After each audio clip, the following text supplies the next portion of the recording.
As Carol Wilson announces to the executive team that I'm stepping down as Chief Operating Officer due to my concerning health issues, I sit silently in my home office, watching the entire scene unfold on my laptop screen. No one in that boardroom knows I've been remotely recording every management meeting for the past 3 months. Before we jump back in, tell us where you're tuning in from, and if this story touches you, make sure you're subscribed, because tomorrow, I've saved something extra special for you. No one realizes that while my mother-in-law delivers her sympathetic speech about my unfortunate condition, I'm drafting an email that will expose years of manipulation and deceit. She thinks her position as Chief Strategy Officer and her 20-year history with Meridian Solutions makes her untouchable. She believes that her carefully manufactured rumors about my deteriorating health will finally push me out of the company that I helped transform from a struggling startup into an industry leader. What she doesn't know is that I've already spoken with CEO George Hampton privately yesterday. What she can't possibly imagine is that I've spent 6 months building an ironclad case documenting every attempt she's made to undermine me since I married her son. As she concludes her announcement with a concerned smile, my finger hovers over the send button. By tomorrow morning, everyone at Meridian Solutions will know exactly who Carol Wilson really is, and more importantly, they'll know that I'm not going anywhere. My morning routine hasn't changed despite everything Carol has set in motion.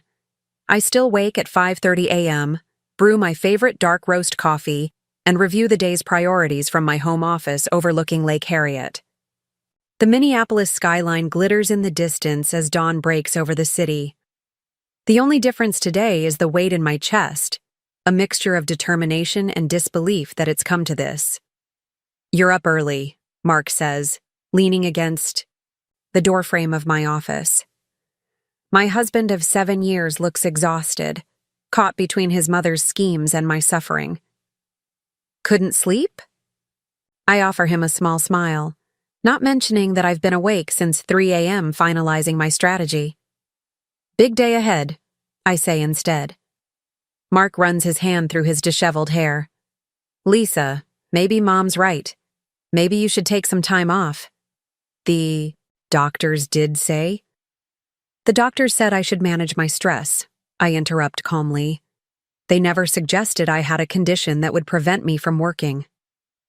This is the core of Carol's manipulation, taking the minor anxiety diagnosis I received after my father's death and gradually transforming it through whispers and concerned glances into a debilitating condition that supposedly makes me unfit for leadership.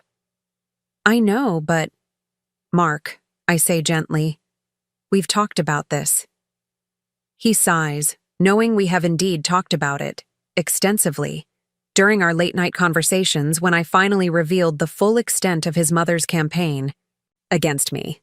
The evidence I've accumulated, the recordings, the testimonies from employees who've come to me privately.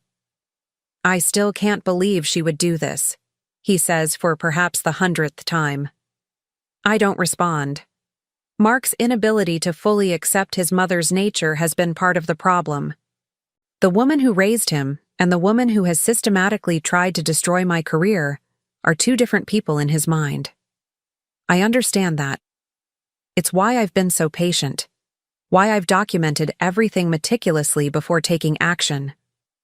My phone buzzes with a text from Diane Rodriguez, my ally and the company's director of product development. "Carol's email just went out. Company-wide announcement about your leave of absence starting next week. You ready?" I take a deep breath. Carol has just accelerated my timeline. "She sent the email," I tell Mark, and his face falls. "She didn't even wait for the board's approval." Mark checks his phone and finds the message.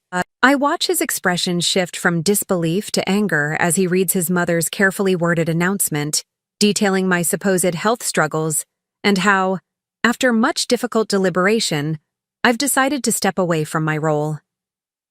According to Carol, she'll be temporarily assuming my responsibilities while the company conducts a search for a permanent replacement.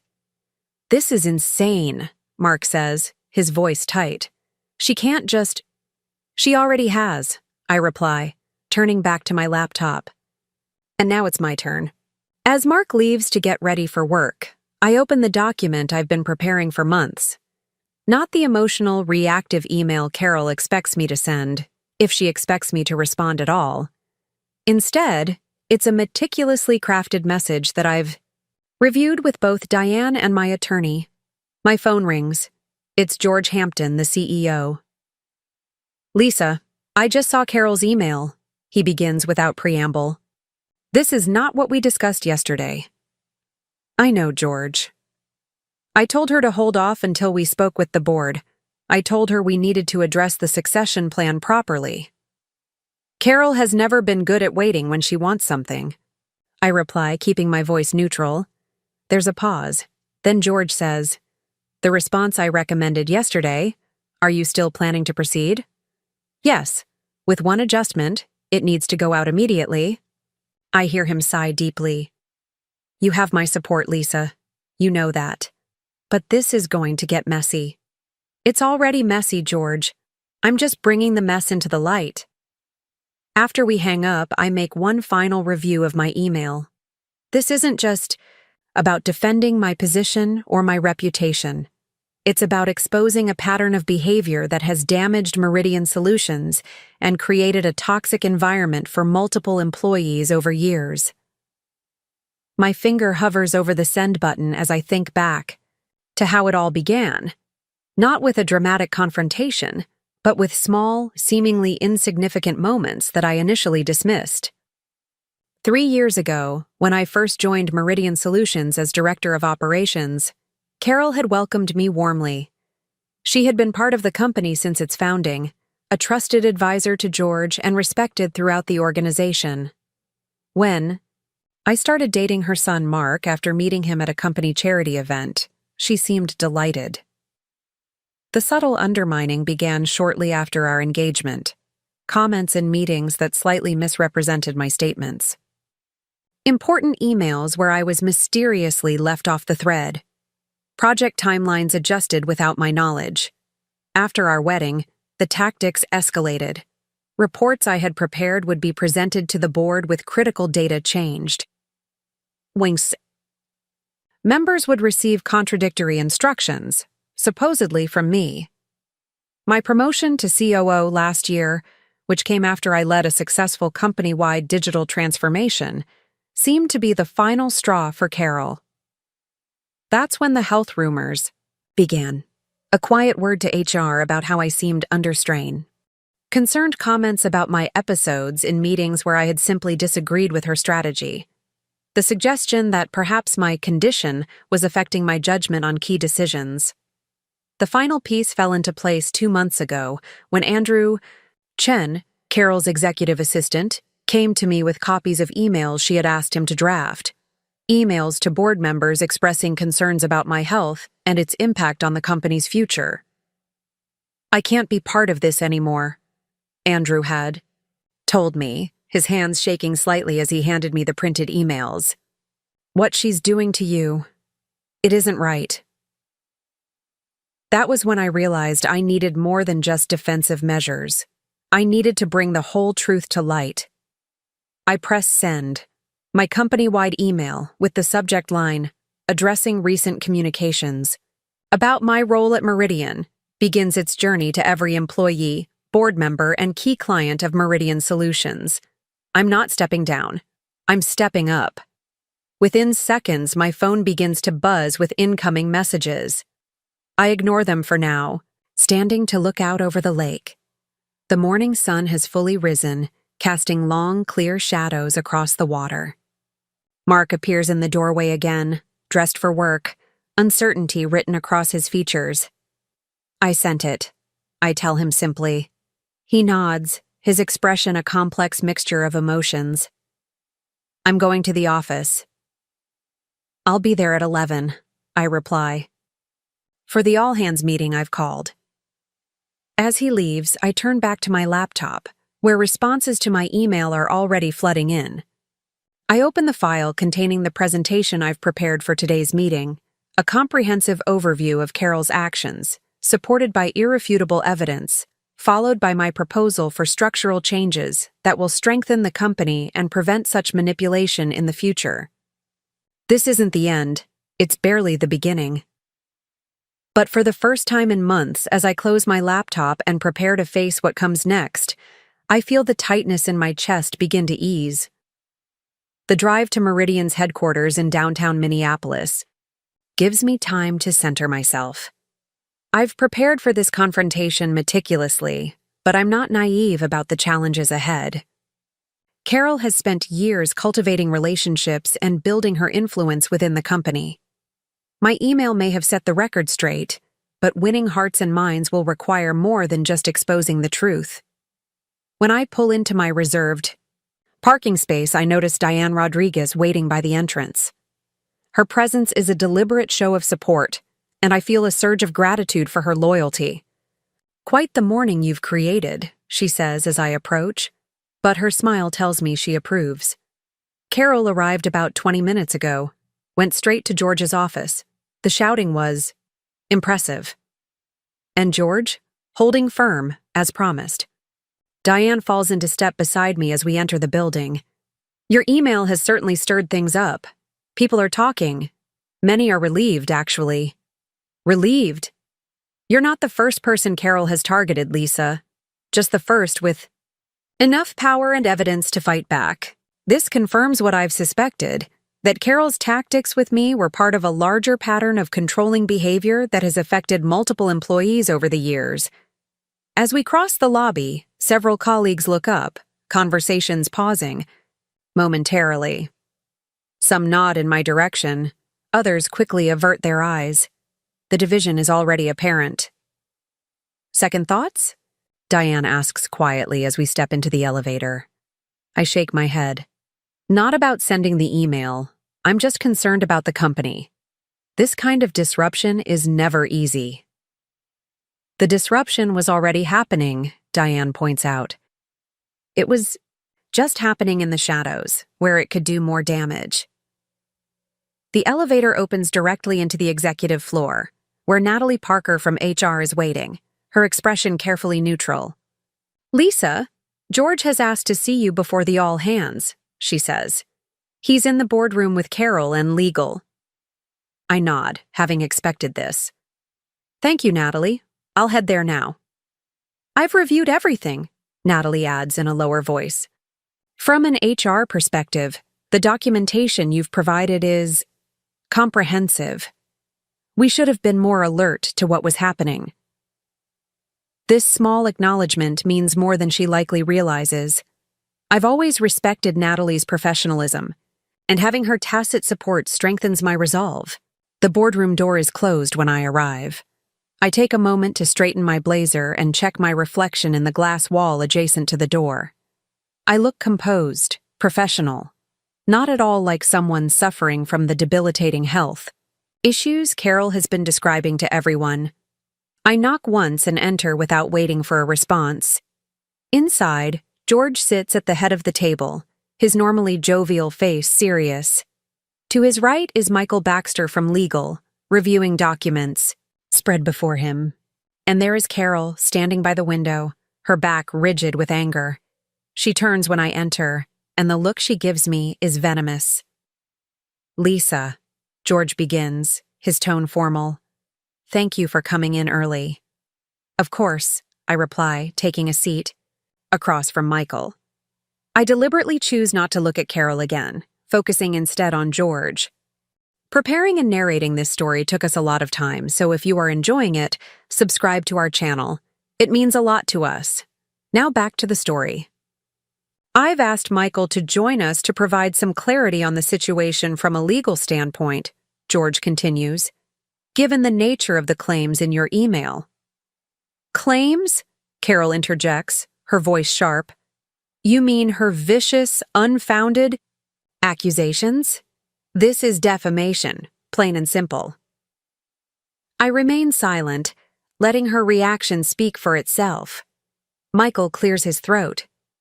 "Actually, Ms. Wilson, defamation requires the statements to be false.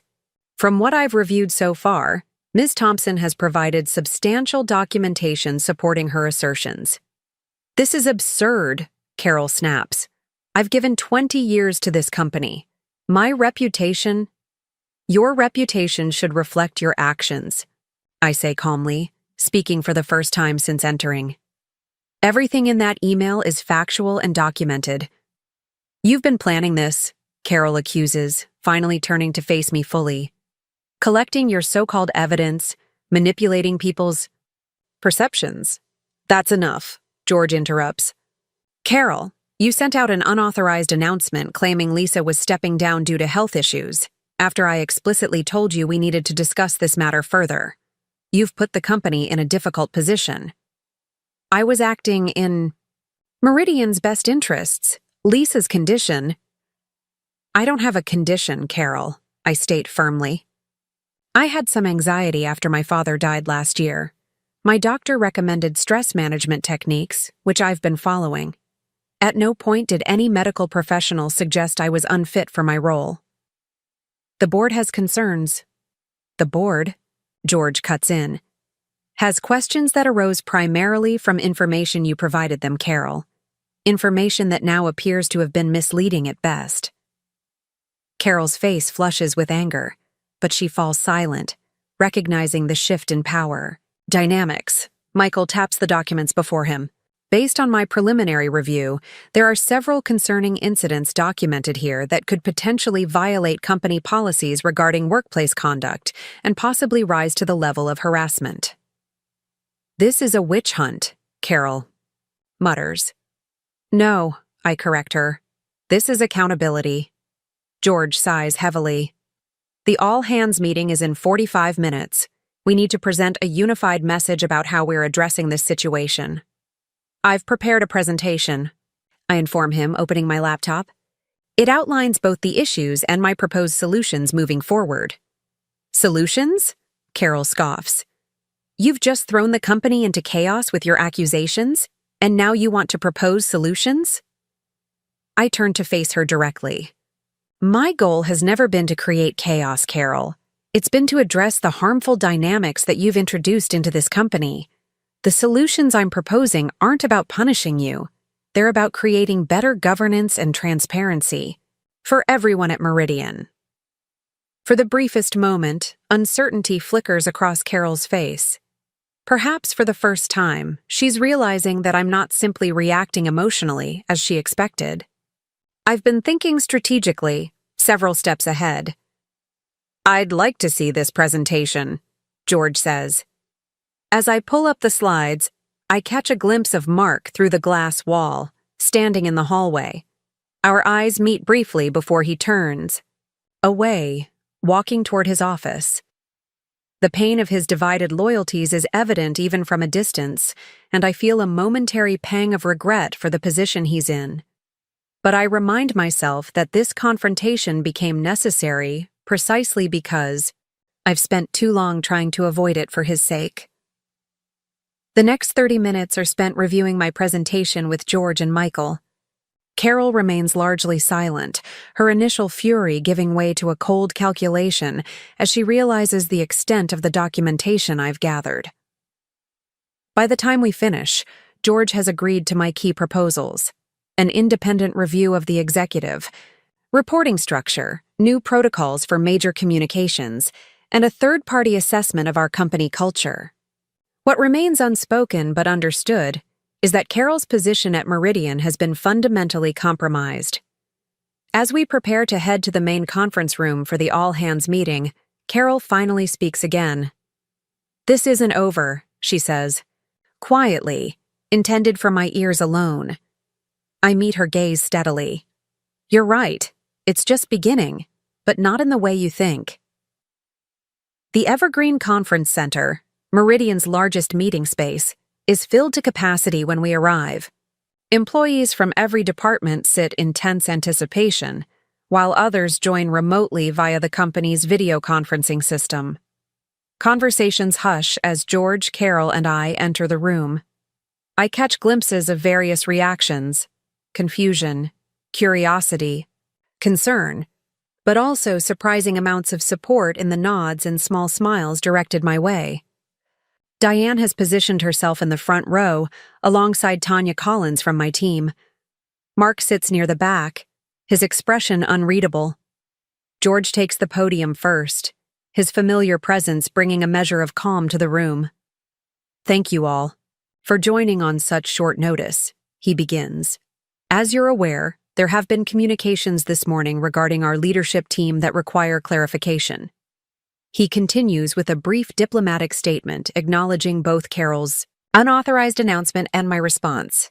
He emphasizes the company's commitment to transparency and announces the independent review process that we've just agreed upon.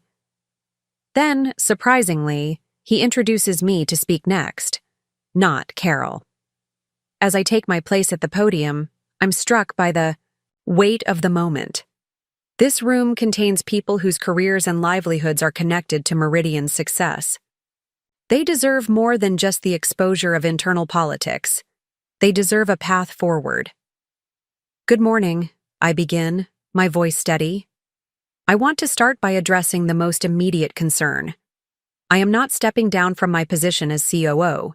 My health is not an issue that impacts my ability to fulfill my responsibilities to this company and to all of you. I pause, letting this sink in before continuing. Many of you received two very different emails this morning. One painted a picture of me as someone struggling with serious health issues, necessitating my departure. The other, the one I sent, outlined a pattern of behavior that has been damaging not just to me personally, but to our organization as a whole. I deliberately avoid looking at Carol as I continue. I didn't make the decision to send that email lightly. I understand that exposing internal conflicts is uncomfortable and concerning for everyone. But I believe that Meridian Solutions has always been at its best when we approach challenges honestly and directly. For the next 15 minutes, I present a carefully curated version of my earlier presentation. I provide enough specific examples to validate my claims without turning the meeting into a personal attack on Carol. I focus on the systemic issues her actions have revealed, the lack of checks and balances in our leadership structure, the absence of clear protocols for major communications, the culture that allowed her behavior to continue unchallenged for so long. Throughout my presentation, Carol sits rigidly in her chair, her expression locked in a neutral mask. Occasionally, I notice her glancing at board members or key allies in the audience, attempting to gauge their reactions. In closing, I say, I want to emphasize that this situation, while difficult, presents an opportunity for Meridian to become stronger. The changes we implement now can ensure that our company culture truly reflects our stated values of integrity, transparency, and respect. As I step away from the podium, the room remains silent for a beat before scattered applause begins, gradually building. It's not thunderous approval, but it's significantly more positive than I had dared to hope. 4. George returns to wrap up the meeting, announcing that department heads will follow up with their teams throughout the day. As people begin to file out, I notice several employees approaching Diane and Tanya, engaging in animated conversations. "Well delivered," Michael from legal comments quietly as he passes me. "Measured and solution-focused." I'm about to respond when I notice Mark making his way toward me. His expression is conflicted, but he reaches for my hand when he arrives at my side. "That couldn't have been easy," he says. Before I can respond, Carol approaches, her composure tightly controlled now that we're in public. "I'd like a word with my son," she says, pointedly ignoring me. Mark's hand tightens around mine. "Anything you want to say to me can be said with Lisa present." A flash of something, hurt perhaps, or simply frustration, crosses Carol's face before her mask returns. "Fine. I'm heading home to consider my options. I assume you'll be joining me for dinner to discuss this situation." "Actually," Mark replies, his voice gaining strength, "Lisa and I have plans tonight." Carol's eyes narrow slightly. "I see. Well, when you're ready to discuss how your wife has systematically destroyed your mother's career, you know where to find me." As she walks away, Mark sighs heavily. I'm sorry for all of this. You have nothing to apologize for, I tell him, meaning it. She made her choices. I know, I never wanted to believe she could be like this. George approaches.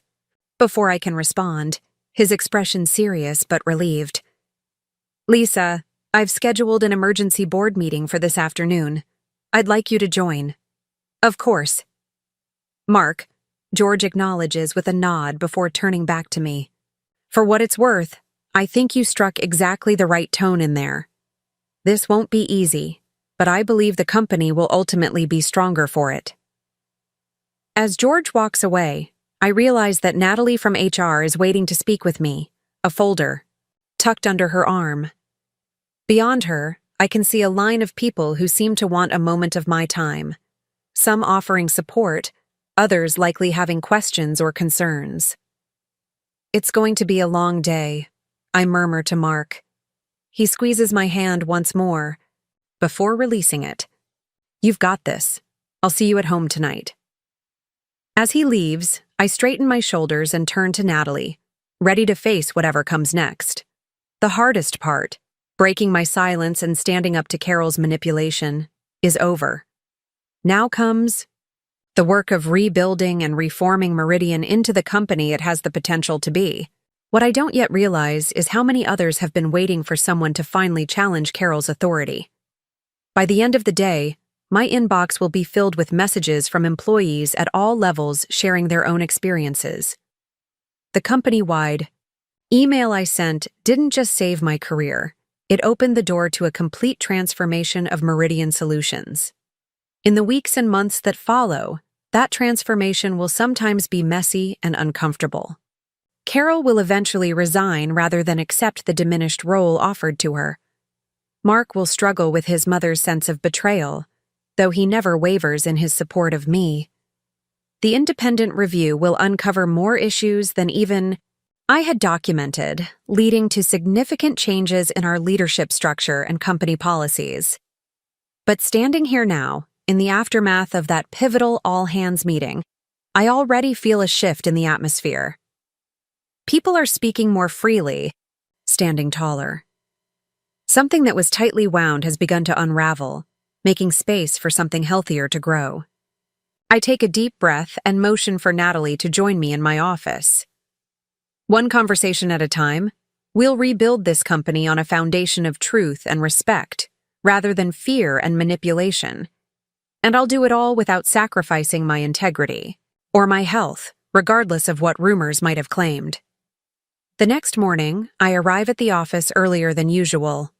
It's barely 7:00 a.m., but I need time to prepare before the inevitable storm hits.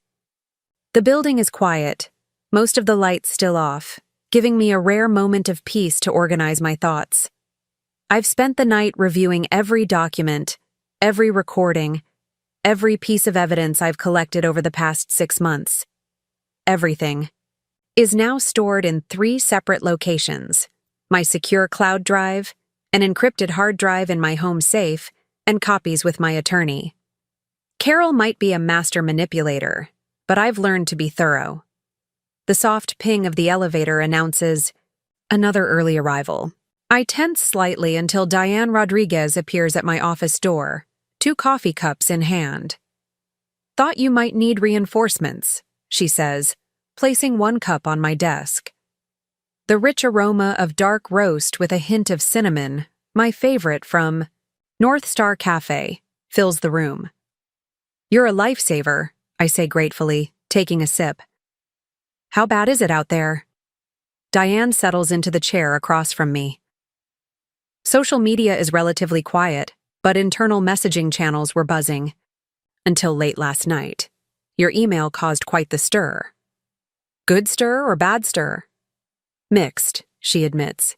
Carol has her loyalists. But there's also a surprising amount of support for you. People coming forward with their own stories about her tactics. I nod, having anticipated this divided response. And Mark? Have you heard anything? Diane's expression softens. He called me last night, actually. Wanted to know if there was anything he could do to help. He's caught in an impossible position, Lisa. I know, I say quietly. I've been careful to keep Mark separated from this conflict as much as possible, aware of how painful it is for him to see the discord between his mother and his wife. But Carol's latest move left me no choice but to act decisively. My phone buzzes with a message from Natalie in HR. Carol just arrived, went straight to her office, looks determined. Security has been briefed to monitor the situation discreetly. She's here, I tell Diane, showing her the message. Diane raises an eyebrow. Earlier than I expected. Want me to run interference? No need, I reply, straightening the papers on my desk. Let's see what move she makes next. I don't have to wait long. Less than 20 minutes later, my phone lights up with notifications. Multiple employees are messaging me about an email Carol has just sent to the entire executive team and board of directors, but notably, not to me. Andrew Chen, Carol's assistant who had previously helped me by sharing her drafted emails, forwards me the message with a simple note. Thought you should see this. I'm sorry. Carol's email is masterfully crafted. I have to give her that. In it, she expresses deep concern about my troubling behavior and increasingly erratic decision-making. She references confidential medical information that she cannot share out of respect for my privacy, but which supposedly validates her fears about my fitness for leadership. She calls my company-wide email sadly indicative of the very issues we've been privately addressing and urges the leadership team to take immediate action to protect both Lisa and Meridian Solutions during this difficult time. It's a perfect example of weaponized compassion, appearing to care while simultaneously undermining me. She's good, Diane mutters, reading over my shoulder. Makes herself sound like she's only looking out for your well-being. She's had years of practice, I reply, feeling oddly calm. This response is exactly what I predicted. Notice how she's careful not to make any specific claims about my health that could be disproven. It's all vague concern and innuendo. My phone rings. It's George. I just saw Carol's email, he says when I answer. Are you all right? I'm fine, George. This is exactly what I expected her to do. She's requested an emergency meeting with the board at 10 a.m. Says she has documentation to share regarding your situation. I keep my voice steady. What documentation could she possibly have? My medical records are private, and there's nothing in them that would support her claims anyway. I don't know, George admits, but some board members are concerned. Henderson and Watkins in particular. James Henderson and Elaine Watkins, two of the oldest board members and longtime allies of Carol. No surprise there. I want to attend this meeting, I state firmly. That's why I'm calling. I think you should be there. In fact, I think you should present first. This catches me by surprise. Present what? Everything, Lisa. All the evidence you've gathered. The recordings, the emails, the timeline. The board needs to see the full picture before Carol spins. Her narrative. I consider this for a moment. I had planned to release my evidence gradually, in measured responses to Carol's moves. But perhaps a preemptive strike makes more sense now. I'll be ready, I promise. After hanging up, I turn to Diane. I need your help preparing a comprehensive presentation for the board. We have less than 3 hours. She's already pulling out her laptop. I'll call Tanya and Andrew too. Between the 4 of us, we can organize everything. By 9:30 a.m., our team has assembled in a small conference room away from the main office areas. The presentation we've created is devastating in its thoroughness, a meticulous chronicle of Carol's systematic campaign against me, supported by timestamps, screenshots, recordings, and testimonials from colleagues who've agreed to come forward. Tanya, who's been with me since I joined Meridian, looks up from her laptop with concern. This is going to cause an earthquake in the company. Are you sure you're ready for the aftershocks? No, I admit. But I'm less ready to let Carol continue destroying what we've all worked so hard to build. Andrew, who looks both nervous and determined, adds, Ms. Wilson, Carol, she doesn't respond well to being challenged. This will make her… dangerous, Diane finishes for him. More dangerous than she already is. I nod, appreciating their concern. That's why this needs to be irrefutable. Not emotional, not retaliatory. Just facts, presented clearly. At 9:50 a.m., we make our way to the boardroom. Carol is already there, engaged in quiet conversation with Henderson and Watkins. She falters momentarily when she sees me enter with my team, clearly not having expected my presence. Her recovery is swift, her smile tight as she nods in my direction. Lisa, I didn't think you'd be joining us given your condition. My condition is excellent, Carol. Thank you for your concern, I reply pleasantly, taking a seat directly across from her. I wouldn't miss this meeting for the world. George arrives last, his expression grave as he takes his position at the head of the table. The rest of the board members file in, along with Michael from legal and Natalie from HR. The tension in the room is palpable. Before we begin, George announces, I want to clarify that this is not a trial or a formal hearing. This is an informational meeting to address serious concerns that have been raised about our executive leadership dynamics. We will hear presentations from both Carol Wilson and Lisa Thompson, after which the board will deliberate on appropriate next steps. Carol shifts slightly, clearly not having anticipated a structured format with equal time for both of us. She had likely expected to control the narrative from the outset. Given the nature of Lisa's email yesterday, George continues, I believe it's appropriate for her to present first, to provide context for the situation we find ourselves in. Carol starts to object, but Henderson places a restraining hand on her arm, murmuring something that causes her to reluctantly sit back. I stand and connect my laptop to the presentation system. As the first slide appears, a simple timeline, titled Systematic Undermining of Leadership at Meridian Solutions. I feel a strange sense of calm. After months of documentation, careful planning, and strategic patience, the moment of truth has arrived. Thank you for convening this meeting, I begin. What I'm about to present may be difficult for some of you to hear, but it's essential information for the future of our company. For the next 40 minutes, I methodically walk the board through my evidence. I begin with what appeared to be isolated incidents. Emails where I was excluded from crucial communications, meeting notes that subtly misrepresented my positions, project parameters changed without consultation. I demonstrate how these seemingly unconnected events formed a pattern of obstruction that consistently undermined my leadership. Then I move to the health rumors, showing the progression from Carol's initial expressions of concern about my stress levels following my father's death, to her increasingly alarming statements to colleagues and board members about my supposed mental and physical deterioration. This is the actual medical report from my physician, I say, displaying a document on screen with certain sections highlighted. As you can see, it recommends standard stress management techniques following a period of grief, meditation, regular exercise, and adequate sleep. There is no diagnosis of any condition that would impair my professional judgment or capacity to lead. I proceed to the most damning evidence, recordings of Carol discussing strategies to have me removed from my position.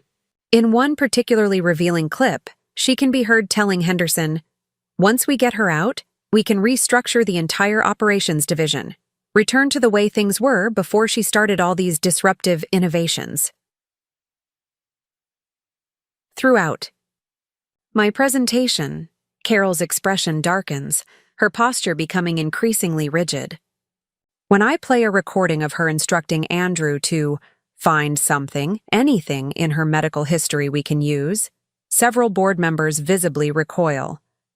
Finally, I present statements from employees who have experienced similar undermining, tactics from Carol over the years, including 3 executives who eventually left the company because of her interference.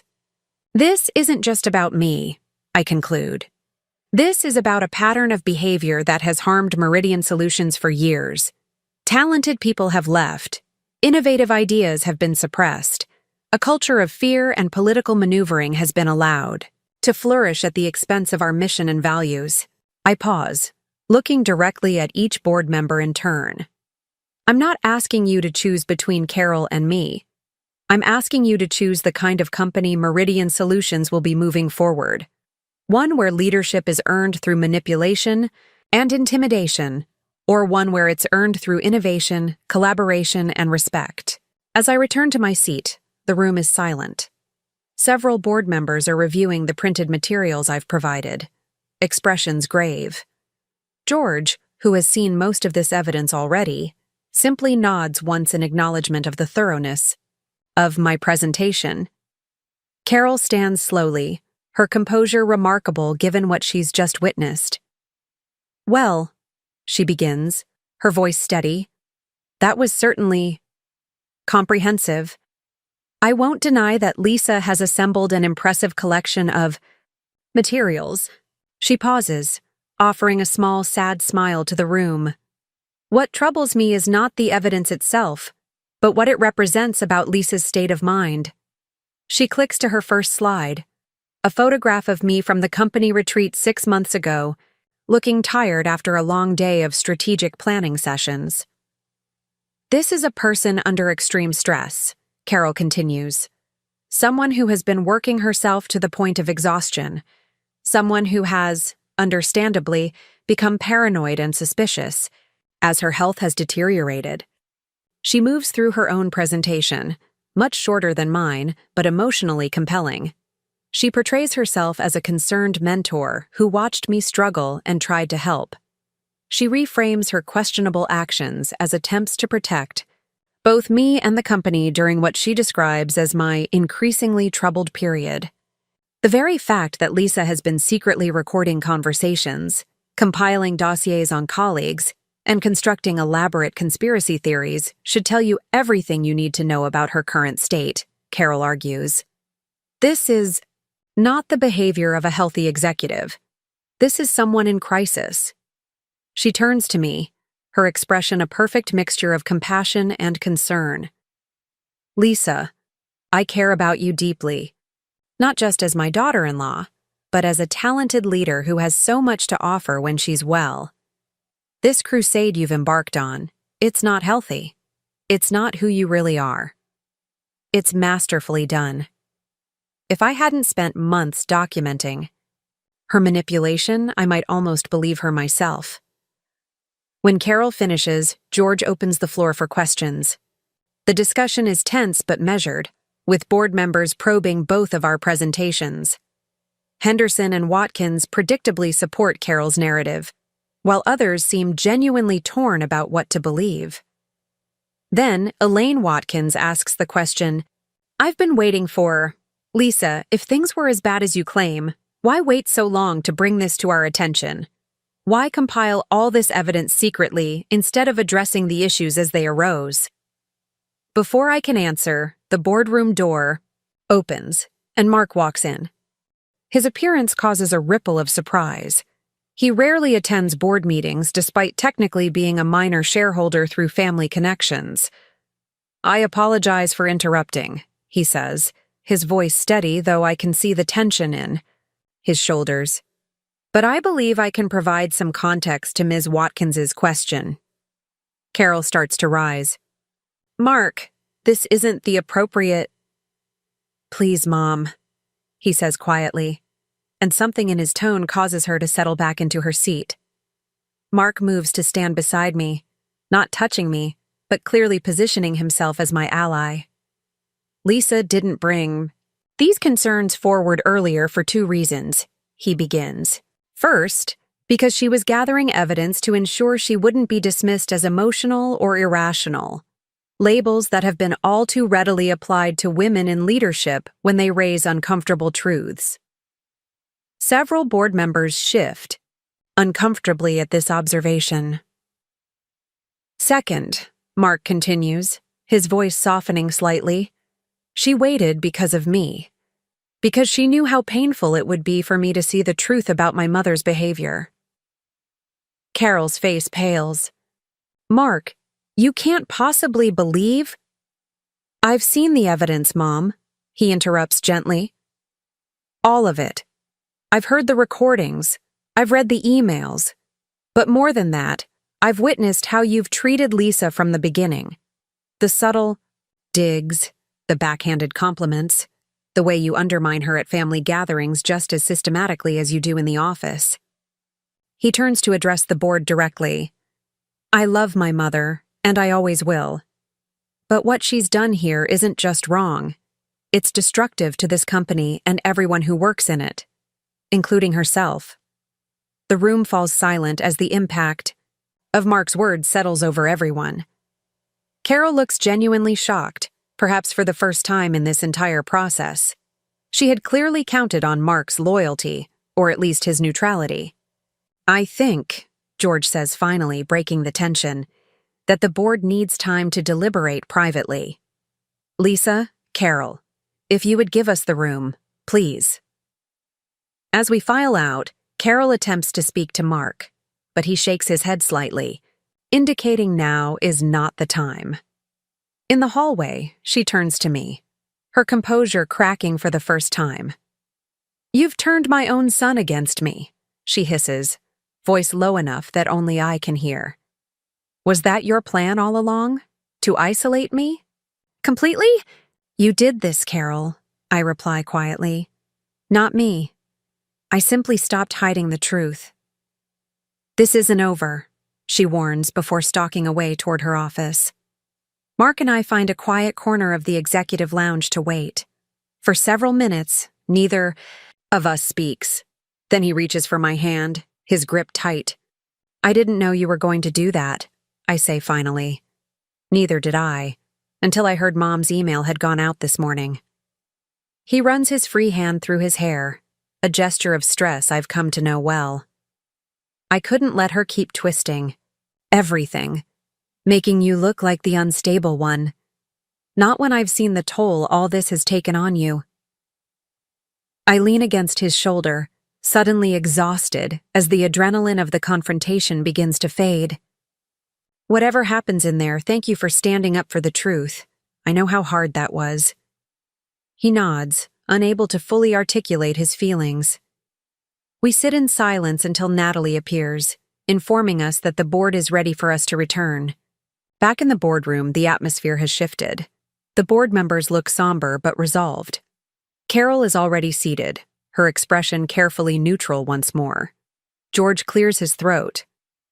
After reviewing all the evidence and testimony presented, today, the board has reached several preliminary decisions, subject to legal review and formal ratification. He looks at Carol. Carol, in light of the documented pattern of behavior that runs counter to our company values and policies, we are placing you on administrative leave, effective immediately, pending a full investigation by an independent third party. Carol's hands clench on the table, but she remains silent. Lisa, George continues, turning to me, the board recognizes that you have been operating under extraordinarily difficult circumstances. We acknowledge that your actions in documenting these issues were taken in the best interest of the company, though we would have preferred earlier notification through official channels. I nod, accepting this gentle rebuke. They're not wrong. In an ideal world, I would have come forward sooner. But the reality of power dynamics in the workplace is rarely ideal, especially for women facing established figures like Carol. Moving forward, George announces, the board has approved the formation of an ethics and governance committee to review our leadership structures and communication protocols. We will also be engaging an organizational development consultant to assess our company culture and recommend improvements. He pauses, looking between Carol and me. This situation has revealed significant flaws in how we operate as an executive team. That stops today. As the meeting concludes, I feel a complex mixture of emotions.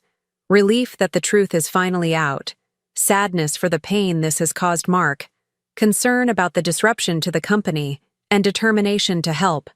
Meridian heal and grow stronger from this experience.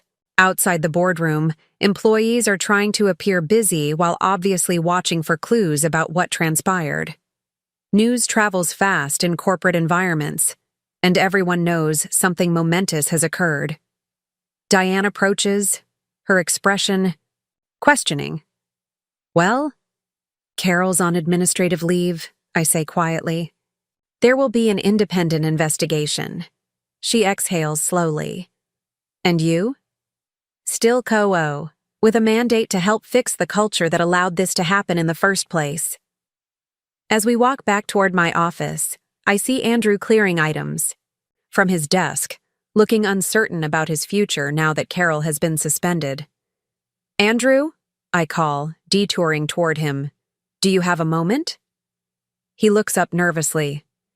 Ms. Thompson, I understand if you want me reassigned, given my position, with Ms. Wilson. Actually, I interrupt gently, I wanted to thank you for your courage in coming forward. That couldn't have been easy. He blinks in surprise. It wasn't, but it was the right thing to do. I agree, and that's exactly the kind of integrity we need more of around here. I pause, considering something I hadn't planned. How would you feel about joining the new Ethics and Governance Committee as a staff representative? We need perspectives from all levels of the organization. The transformation in his expression, from fear to cautious hope, reinforces my belief that Meridian can become something better than it has been. I'd be honored, he says. By late afternoon, the official announcement of Carol's administrative leave has been distributed company-wide, along with a carefully worded statement about Meridian's commitment to a healthy workplace culture. George has handled the communications masterfully, neither vilifying Carol nor dismissing the seriousness of what has occurred. In my office, I'm reviewing preliminary proposals from organizational consultants when Mark appears in the doorway. He looks exhausted but somehow lighter, as if a burden has been set down. Mom's gone home, he says, entering and closing the door behind him. She's not in a good place. I set aside my work. I'm sorry, Mark, truly. He shakes his head. Don't be. This needed to happen. He sighs heavily. It's hard to reconcile the mother I thought I knew with the person in those recordings. I stand and move around my desk to embrace him. People are complicated. She can be both. The mother who loves you and the executive who did these things. One doesn't erase the other. He holds me tightly for a moment before pulling back to look at me. How are you so calm about all this? After everything she did? I consider this question carefully. Because this was never about punishing Carol. It was about protecting myself and Meridian. Now that that's happening, I don't need to carry all that anger anymore.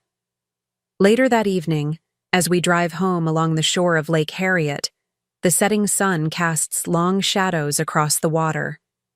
Mark is quiet, processing the day's events while I find myself mentally mapping out the work ahead, the cultural assessment, the policy reviews, the healing conversations that will need to happen throughout the organization. It's not going to be easy, Mark says suddenly, as if reading my thoughts. Rebuilding after all this. No, I agree, watching the golden light play across the lake's surface. But necessary things rarely are. As we pull into our driveway, I notice a familiar car parked on the street. Diana Bennett, Carol's mother and Mark's grandmother. She's been largely uninvolved in company matters since her retirement 10 years ago, but she still holds significant shares and moral authority within the family. Mark tenses beside me. I should have expected this. Diana emerges from her car as we park, her elegant figure belying her 75 years. Her expression is unreadable as we approach. Mark, Lisa. Her voice is cool but not hostile. I think it's time we had a family conversation, don't you? Inside, seated in our living room with untouched cups of tea before us, Diana gets straight to the point. Carol called me in quite a state, she begins. Her version of events was colorful. I'd like to hear yours. Mark starts to speak, but Diana holds up a hand. Actually, I'd like to hear from Lisa first. I meet her steady gaze, recognizing that this moment may be as important for the future of our family as today's board meeting was for Meridian. Carefully, respectfully, I lay out what happened. Not just the recent events, but the pattern of behavior that led to them. I show her some of the key evidence, including emails where Carol explicitly discussed using my father's death as an opportunity to question my stability. Throughout my explanation, Diana's expression remains impassive, though I notice her hands tightening occasionally around her teacup. When I finish, she turns to Mark. And you support this assessment? I do, he says simply. I've seen the evidence. More importantly, I've witnessed Mom's behavior myself over the years. I just didn't want to acknowledge what it meant. Diana nods slowly, then sits back in her chair, suddenly looking every one of her 75 years. The Wilson women have always been formidable in business, she says after a long moment. My mother-in-law, myself, Carol, we fought our way into boardrooms that didn't want us there.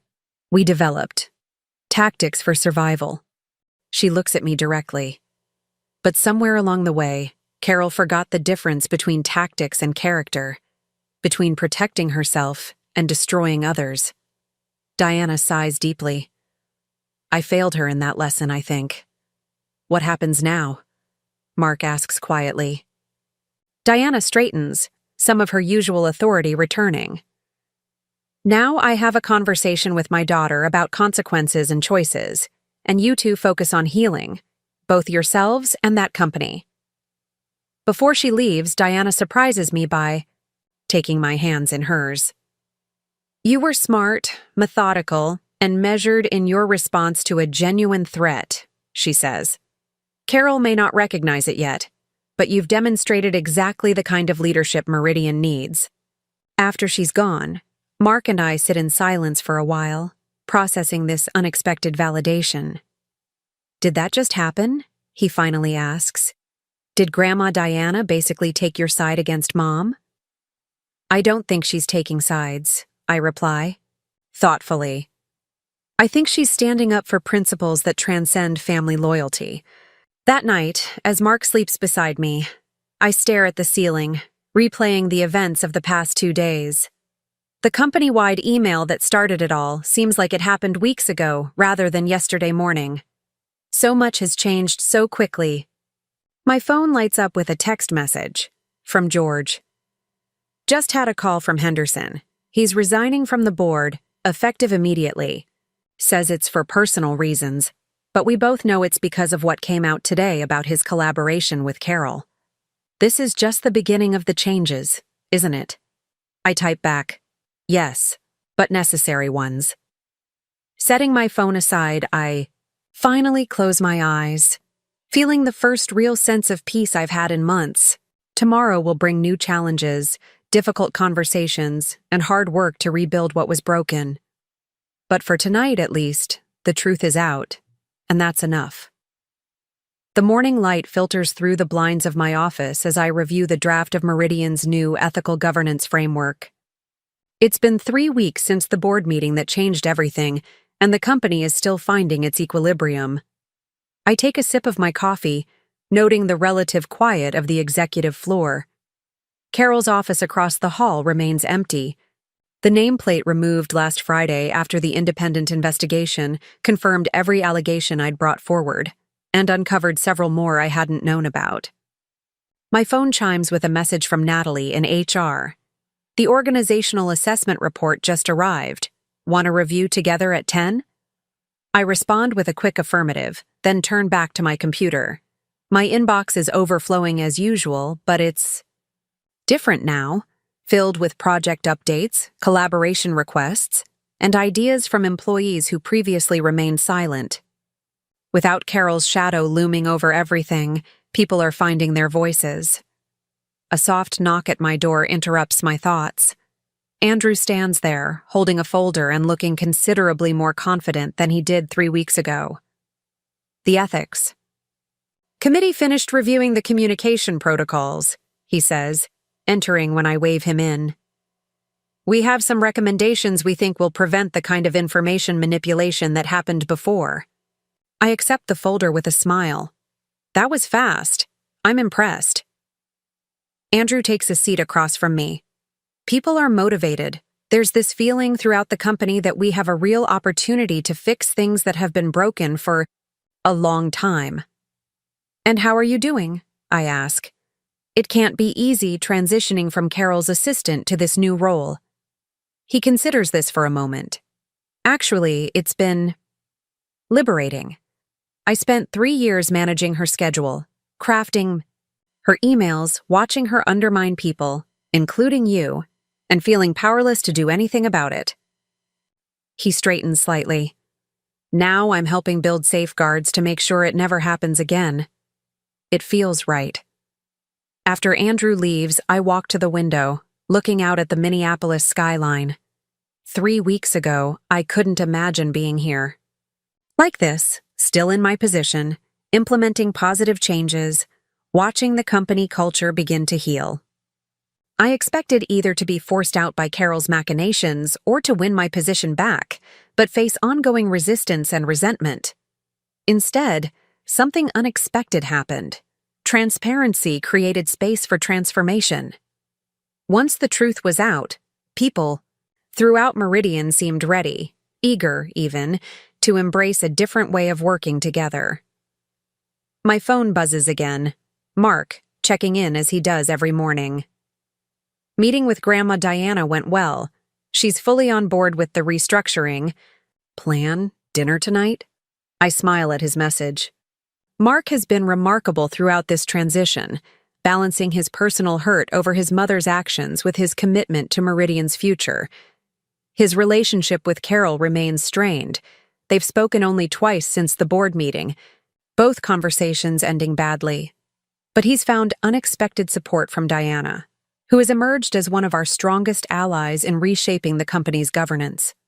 At 10:00 a.m., Natalie arrives with the Organizational Assessment Report, a comprehensive evaluation conducted by an external consulting firm.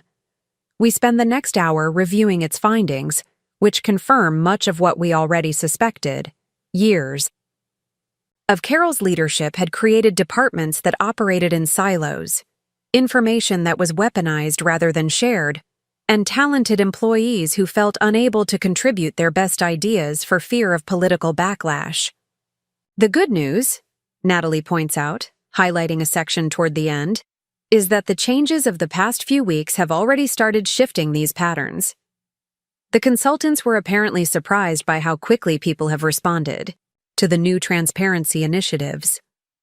People have been waiting for this, I observe. They just needed to see that it was safe to think differently. Natalie nods, then hesitates before adding, "There is one thing you should know. Some of Carol's closest allies are still struggling with the transition. James Peterson in finance and Valerie Moore in marketing in particular have been resistant to the new collaborative approaches." That's to be expected, I acknowledge. They were part of Carol's inner circle for years. This represents a significant loss of influence for them. "Do you want me to keep an eye on them?" Natalie asks. I consider this question carefully. The easy answer would be yes, to monitor potential resistance and neutralize it. That's what Carol would have done. But I'm determined to lead differently. No, I decide. Let's invite them directly into the process instead. Schedule a meeting. For me, with both of them. Let's hear their concerns firsthand and see if we can find common ground. Natalie looks surprised but approves. That's not how things would have been handled before. Exactly, I reply with a smile. That's the point. After Natalie leaves, I receive a call from George, who's been in New York meeting with our largest clients, explaining the leadership changes and assuring them of Meridian's stability. "How are things on the client front?" I ask once we've exchanged greetings. "Better than expected," he replies. Once I explained the measures we're implementing to improve governance and transparency, most were quite supportive. A few even commented that they'd had their own concerns about working with Carol in the past but hadn't known how to address them. "Any pushback?" George pauses. "Randall and Hayes is wavering. They had a close relationship with Carol, apparently. She had some sort of personal connection with their CEO. Thomas Hayes was her college boyfriend," I inform him. "They've remained friendly over the years. Carol leveraged that relationship frequently." "Ah," George says, understanding dawning in his voice. "That explains why they're the only ones expressing serious reservations." Hayes asked specifically about the possibility of her return. "And what did you tell him?" "The truth, that the independent investigation confirmed systemic issues that made her continued leadership untenable. I emphasized that we value their business and would be happy to have you join our next meeting with them to discuss the path forward." I agree to this approach, making a note to prepare for what will certainly be a challenging conversation. Thomas Hayes was not just Carol's ex-boyfriend. He was someone she had cultivated as an ally for years. Winning his confidence without her influence will require careful navigation. The rest of the morning passes in a blur of meetings and decisions. At 1 p.m., I join the product development team for a review of our new healthcare management platform, a project that had been repeatedly delayed under Carol's leadership due to what she called strategic recalibrations, but which were actually attempts to redirect resources to initiatives that would enhance her personal visibility. Diane Rodriguez, who leads the team, can barely contain her excitement as she demos the platform's latest features. We've implemented all the functionality the clients requested originally, plus these additional modules that address emerging regulatory requirements. She glances at me. "We could be ready for beta testing in 2 weeks if we get approval to proceed without further review." In the past, such approval would have been practically impossible to secure. Carol had inserted herself into every significant product decision, often creating bottlenecks that frustrated teams and delayed launches.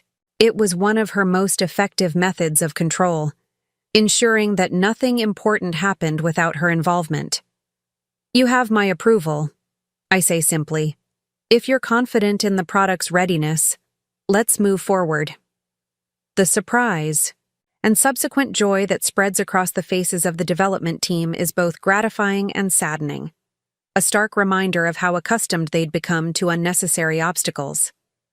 After the product review, I head to the small conference room where my meeting with James Peterson and Valerie Moore is scheduled. As Carol's longtime allies, they represent the most significant internal resistance to the changes we're implementing. How this conversation goes will likely determine whether they can become part of Meridian's future or will remain entrenched in its past. They're already seated when I arrive, their body language tense and defensive. James, Meridian's financial controller and Carol's right-hand man for over a decade, barely meets my eyes as I enter. Valerie, our marketing director who owes her rapid rise through the ranks to Carol's patronage, watches me with undisguised suspicion. "Thank you both for making time for this," I begin, taking a seat across from them. "I wanted us to talk directly, rather than allowing assumptions and misunderstandings to grow." "What assumptions would those be?" James asks, his tone carefully neutral, but with an underlying edge. "For starters, that because you were allied with Carol, you're automatically my adversaries," I reply straightforwardly. "Or that the changes happening at Meridian are designed to diminish your roles or contributions." Valerie shifts slightly. "You have to admit, it looks that way. Carol's gone, her supporters are being sidelined, and suddenly everything about how we've operated for years is being questioned." I nod, acknowledging her perception. "I understand why it feels targeted. But this isn't about retribution or consolidating power. It's about creating a healthier organization where everyone can do their best work, including both of you.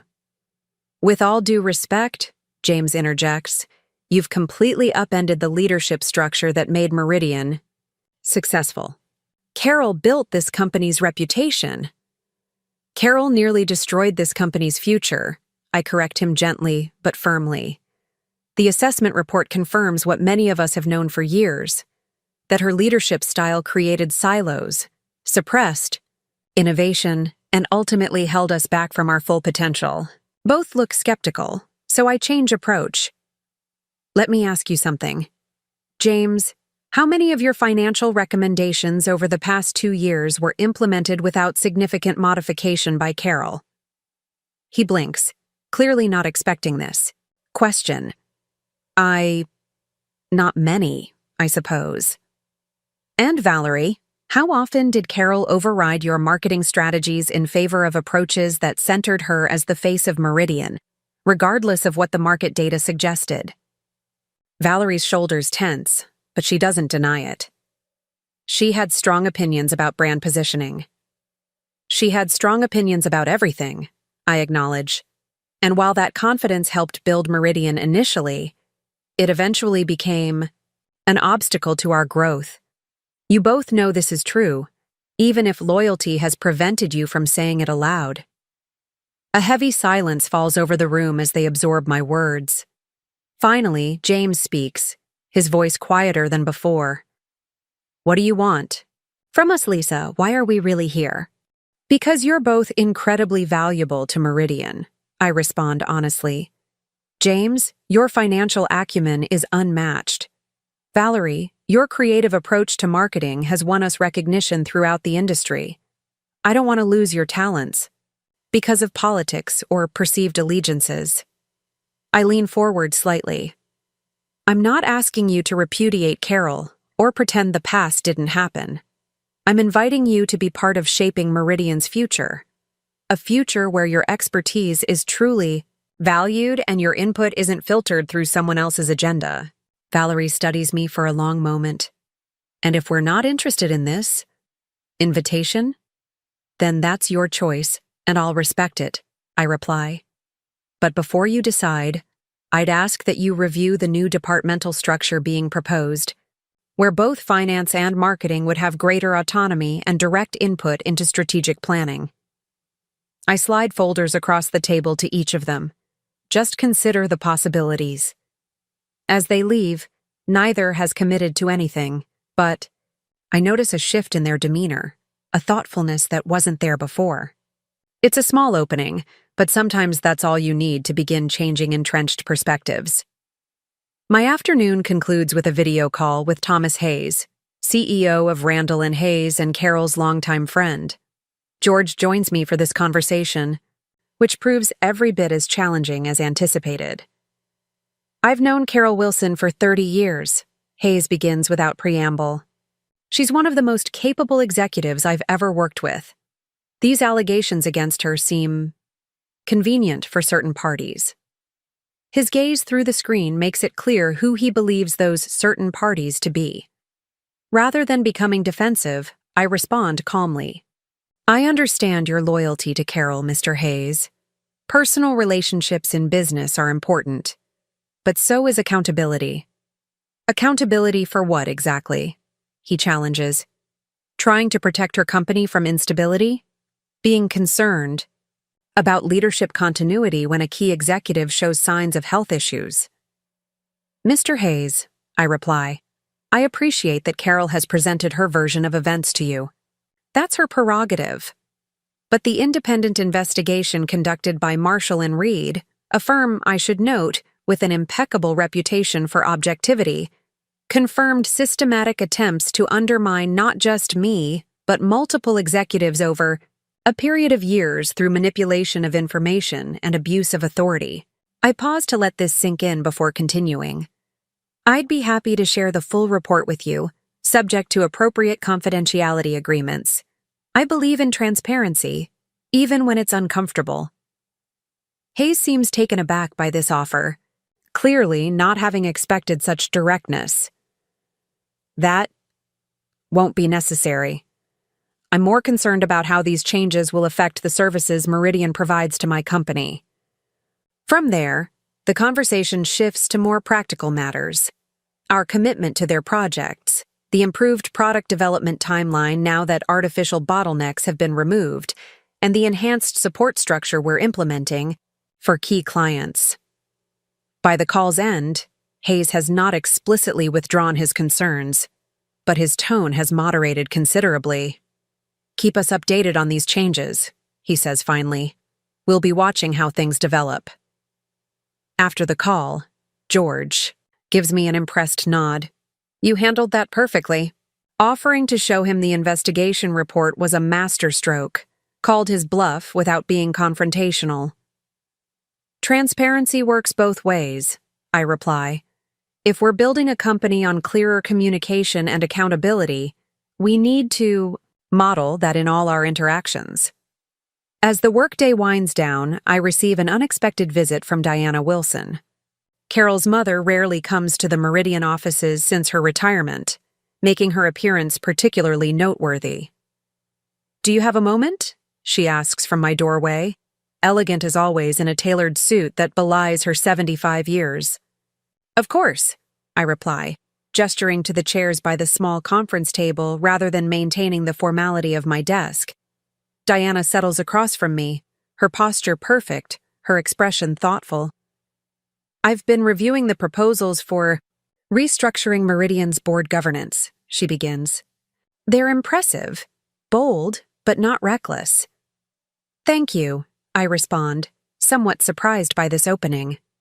"We wanted to address the fundamental issues while preserving what works well." She nods slowly. "I spoke with Carol yesterday." This catches my attention.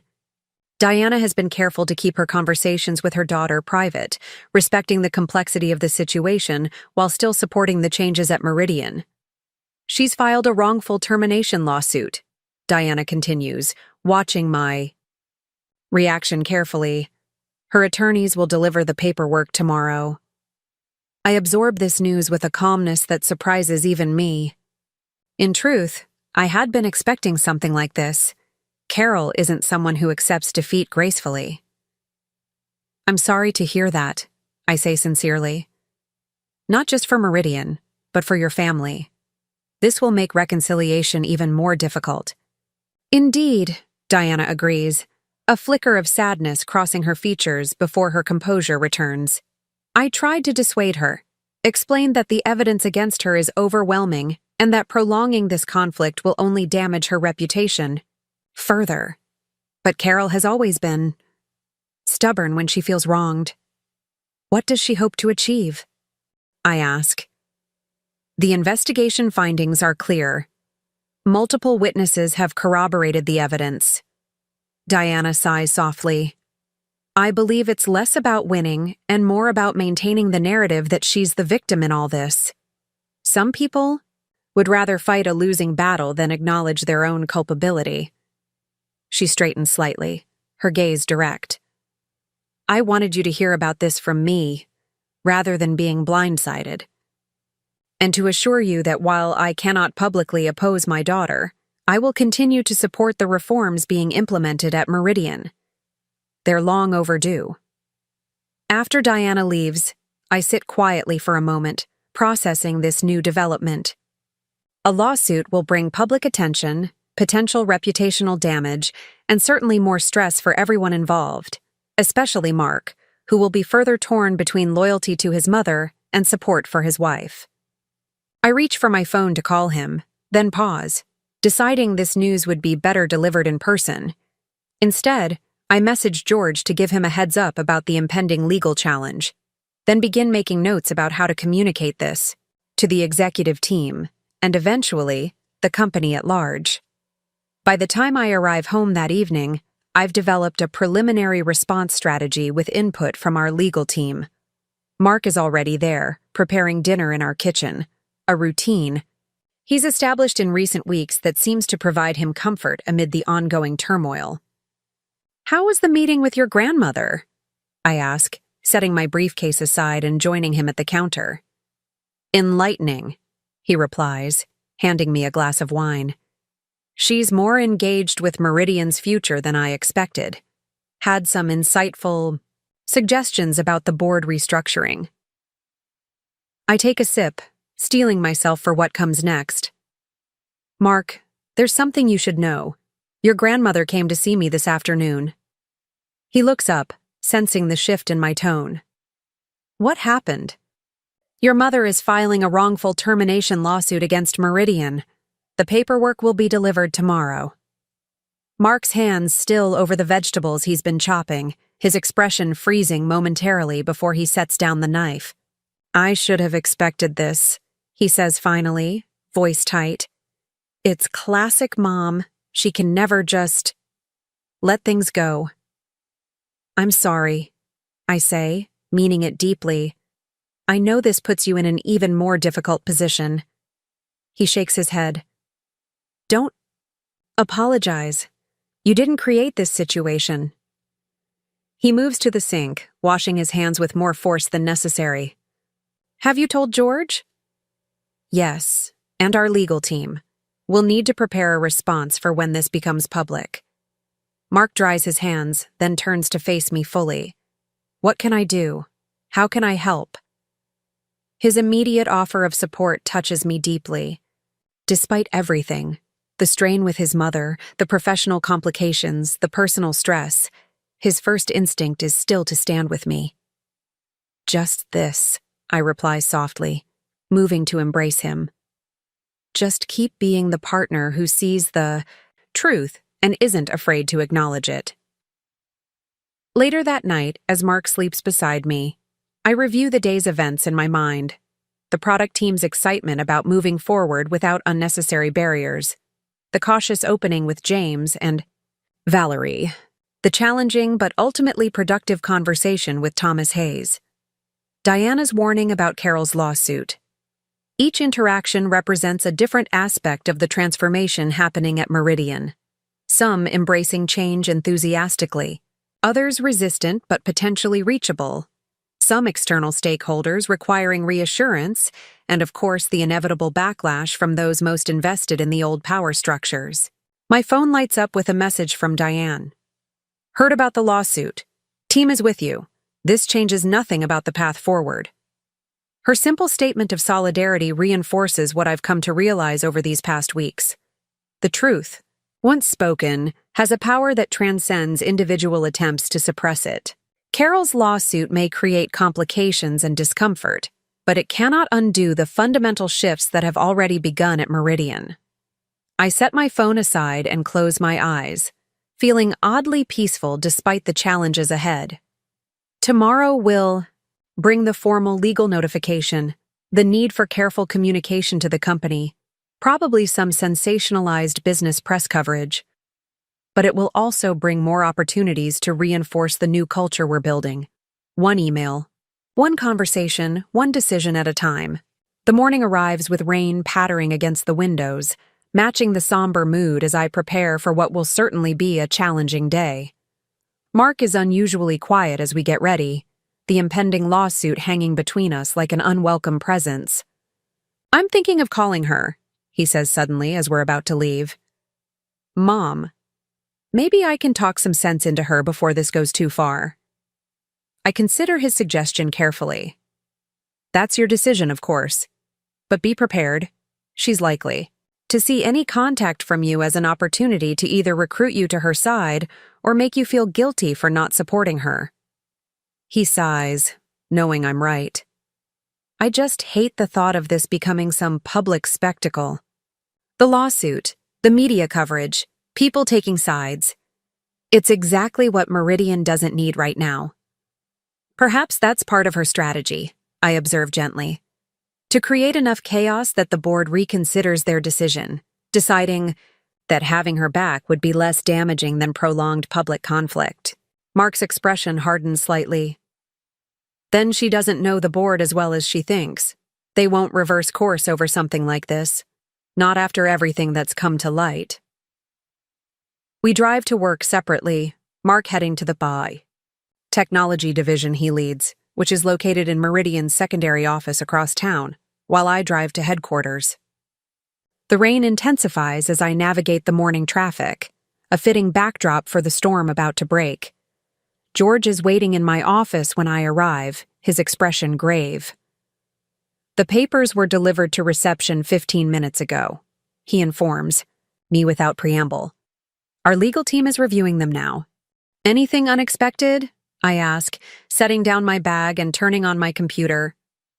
"Actually, yes," he replies, sliding a document across my desk. "Take a look at the specific allegations." I scan the lawsuit quickly, my surprise growing with each paragraph. Carol isn't just claiming wrongful termination, she's alleging a coordinated conspiracy between myself, George, and several board members to remove her through fabricated evidence. The document describes me as a manipulative newcomer who orchestrated a sophisticated deception to advance my own career at her expense. "This is creative," I comment, looking up at George. "She's essentially accusing us of doing exactly what she did." "Classic projection," he agrees, "but it's the last section that concerns me most." I turn to the final pages and feel my stomach tighten. Carol is seeking not just financial damages, but my immediate removal and her full reinstatement as Chief Strategy Officer, with additional oversight powers to prevent further manipulation. "She can't seriously think this will work," I say, though a small flutter of unease rises in my chest. George's expression is grim. "Don't underestimate her. Lisa."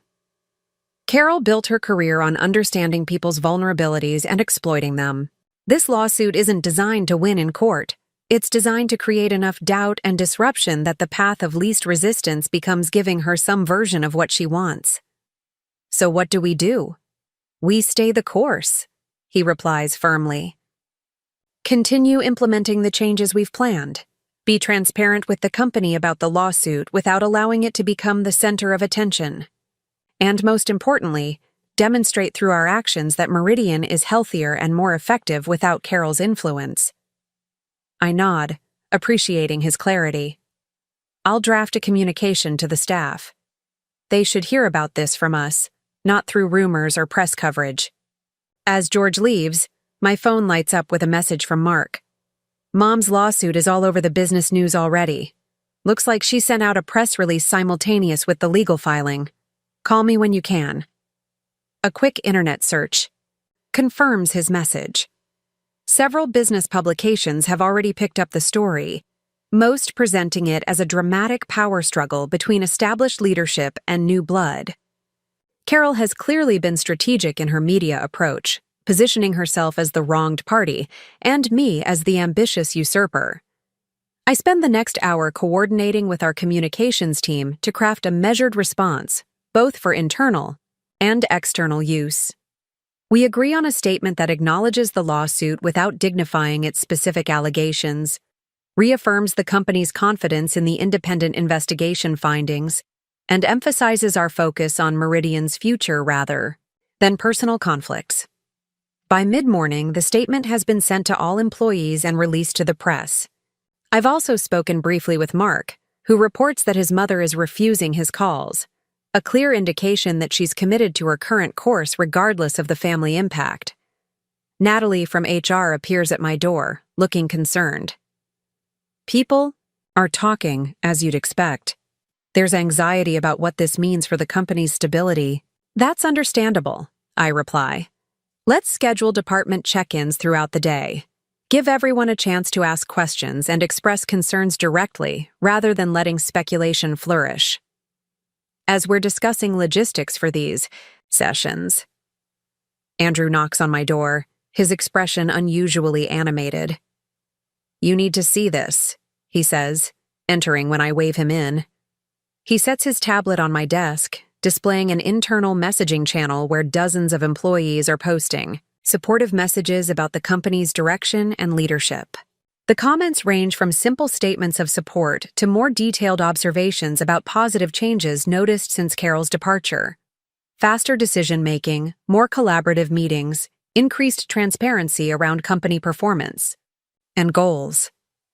It started spontaneously about 20 minutes after the announcement about the lawsuit went out, Andrew explains. No prompting from management or HR. Natalie leans over to read some of the messages, her expression lightening. This is not what I expected. Me neither, I admit, genuinely moved by the outpouring of support. I thought we'd need to spend the day managing anxiety and uncertainty.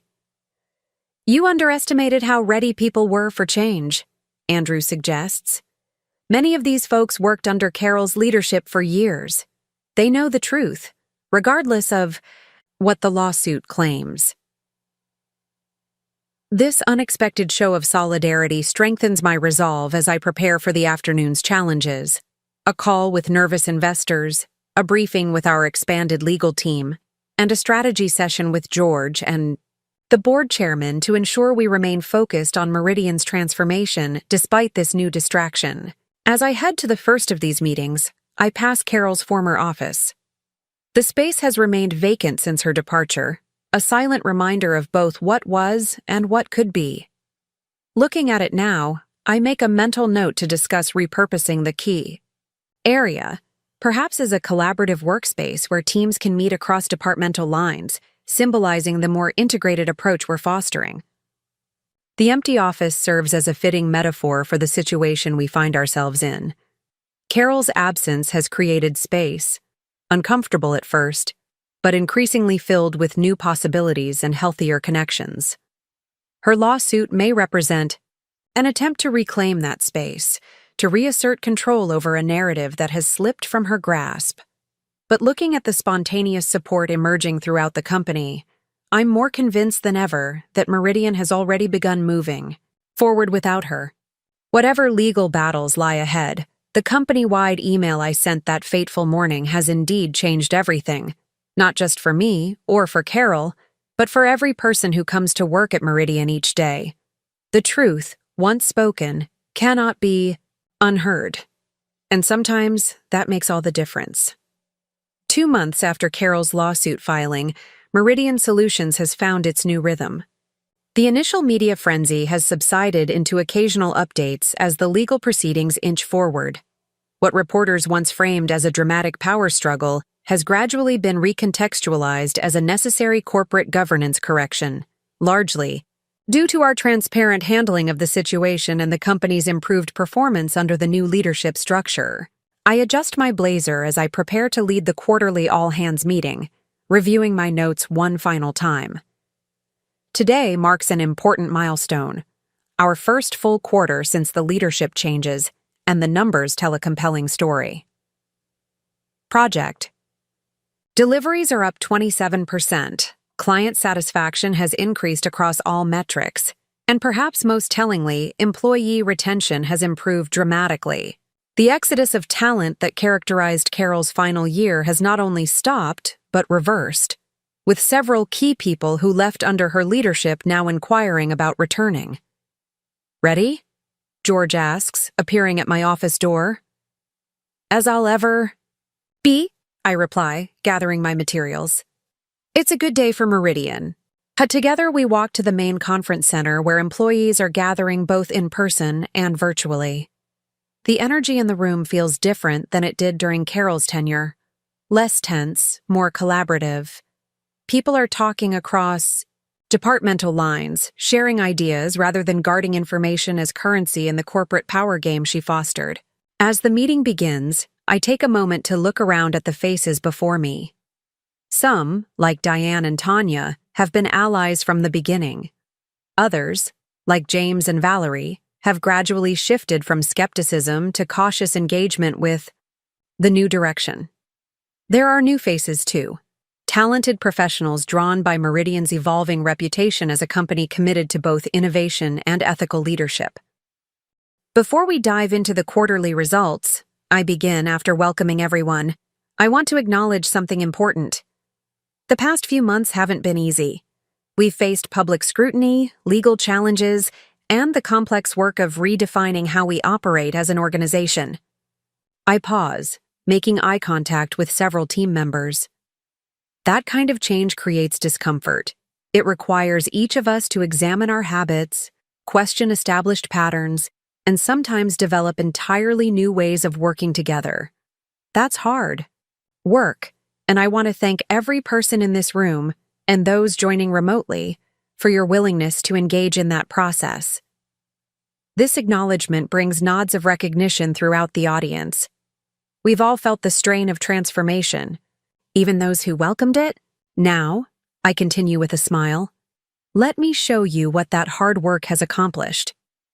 The presentation that follows tells a story not just of numbers, but of renewed purpose. Project teams share their successes, not just meeting deadlines, but exceeding client expectations. Product developers demonstrate innovations that had previously been stalled by bureaucratic bottlenecks. Client-facing teams report strengthened relationships and expanded engagements. When James Peterson, once Carol's staunch ally, steps up to present the financial results, there's a subtle but significant shift in his demeanor. The defensive posture he maintained in our earlier meetings has given way to something approaching enthusiasm as he outlines Meridian's strongest quarter in 3 years. The increased collaboration between departments has eliminated multiple inefficiencies in our operational model, he explains, highlighting several key metrics. We're not just doing more, we're doing it with better resource allocation and reduced overhead. As the presentations conclude and we open the floor for questions, I notice Andrew checking his phone with increasing concern. After the third glance, he discreetly approaches the side of the stage, signaling that he needs to speak with me. What is it? I ask quietly while George fields a question about our expansion plans. Carol just gave an interview on Business Line, Andrew informs me, his voice low. She's making new allegations about document tampering and claiming to have whistleblowers ready to come forward.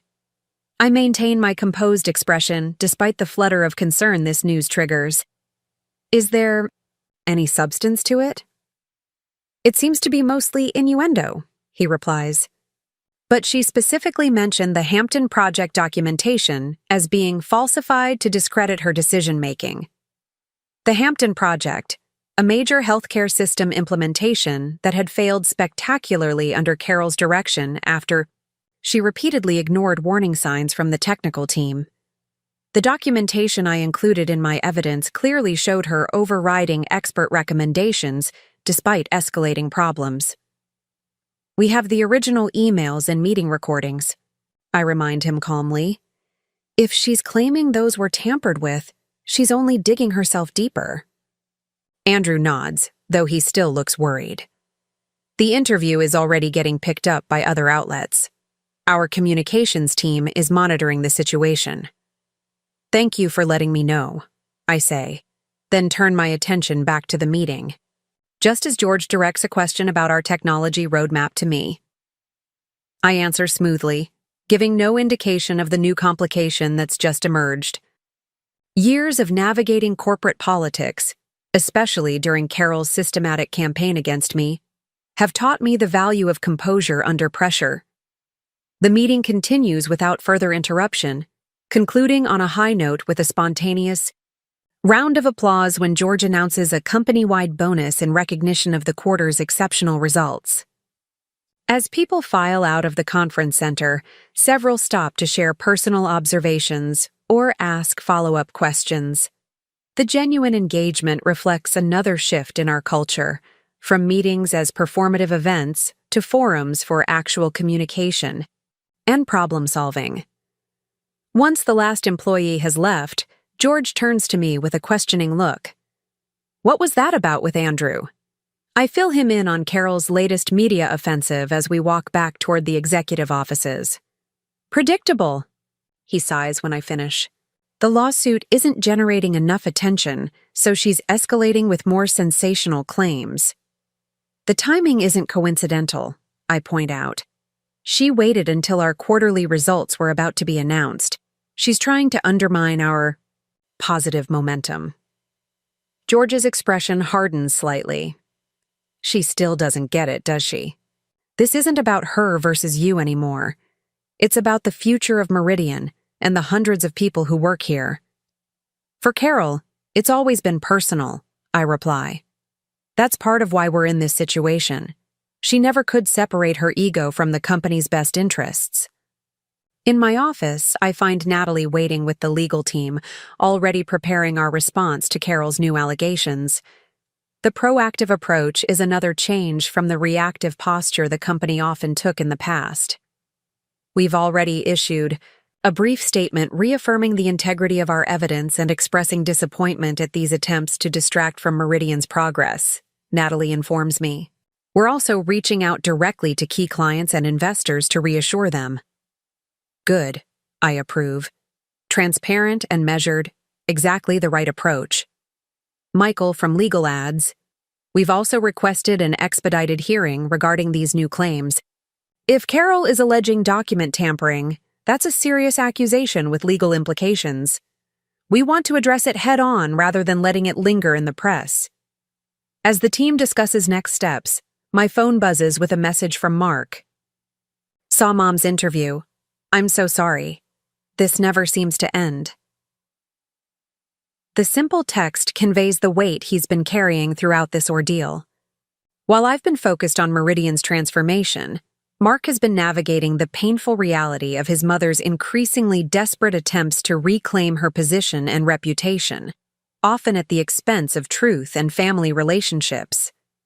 I excuse myself to call him, stepping into a quiet corner of my office. Hey, he answers immediately. You okay? I'm fine, I assure him. Just finished the quarterly all hands. The company's doing really well, Mark. Better than we even hoped. Which probably explains Mom's timing, he observes wryly. She can't stand seeing Meridian thrive without her. How are you doing with all this? I ask, more concerned about his well-being than the company's at this moment. He sighs heavily. Grandma Diana came over for lunch. She's not happy with Mom's latest tactics.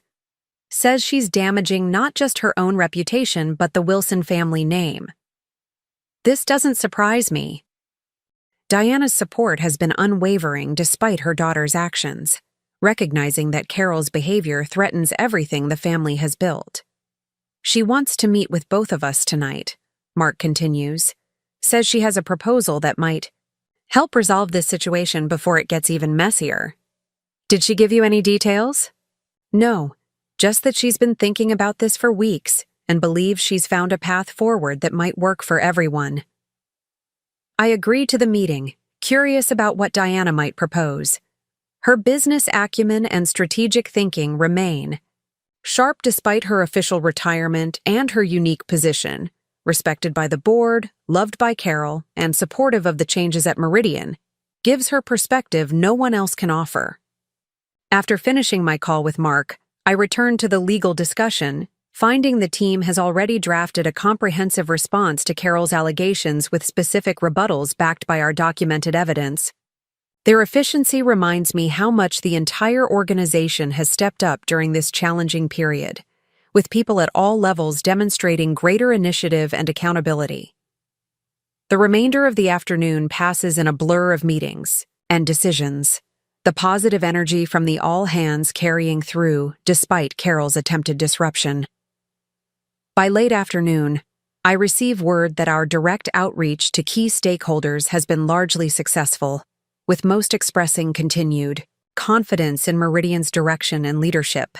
At 5:30 p.m., I head home to prepare for the evening meeting with Diana.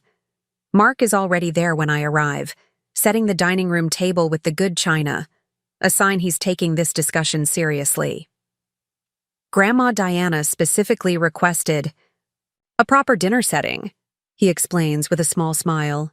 Said important conversations shouldn't happen around takeout containers.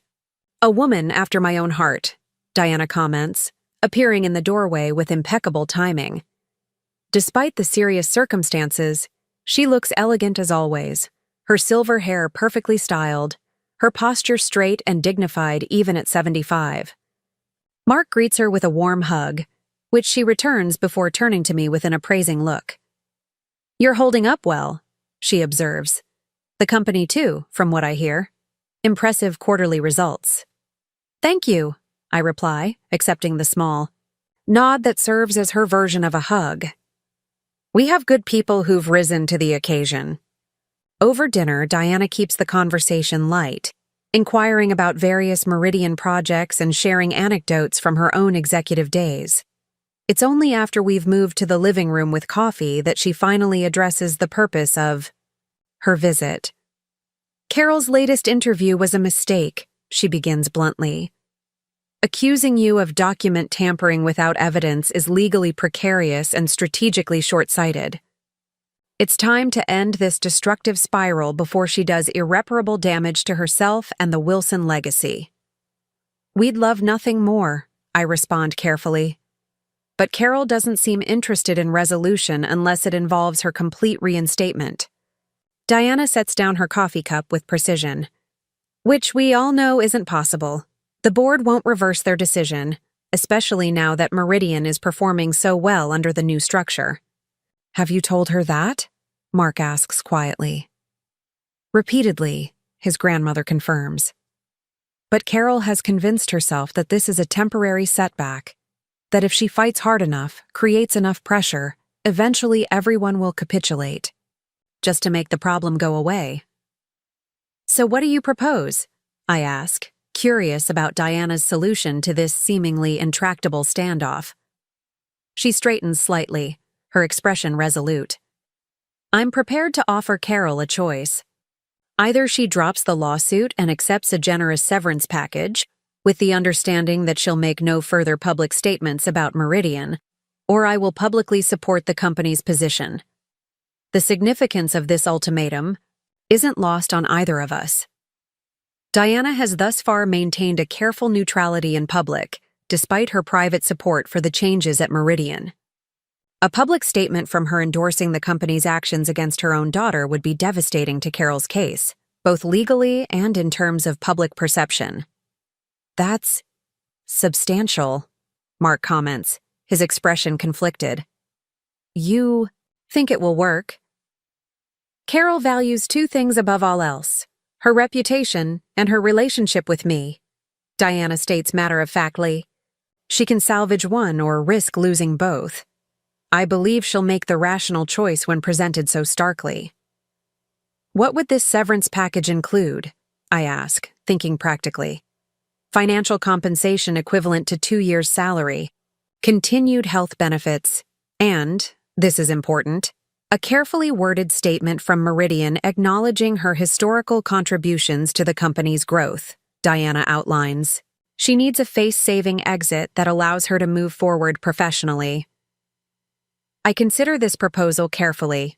The financial terms are generous, but not unreasonable given the cost of prolonged litigation.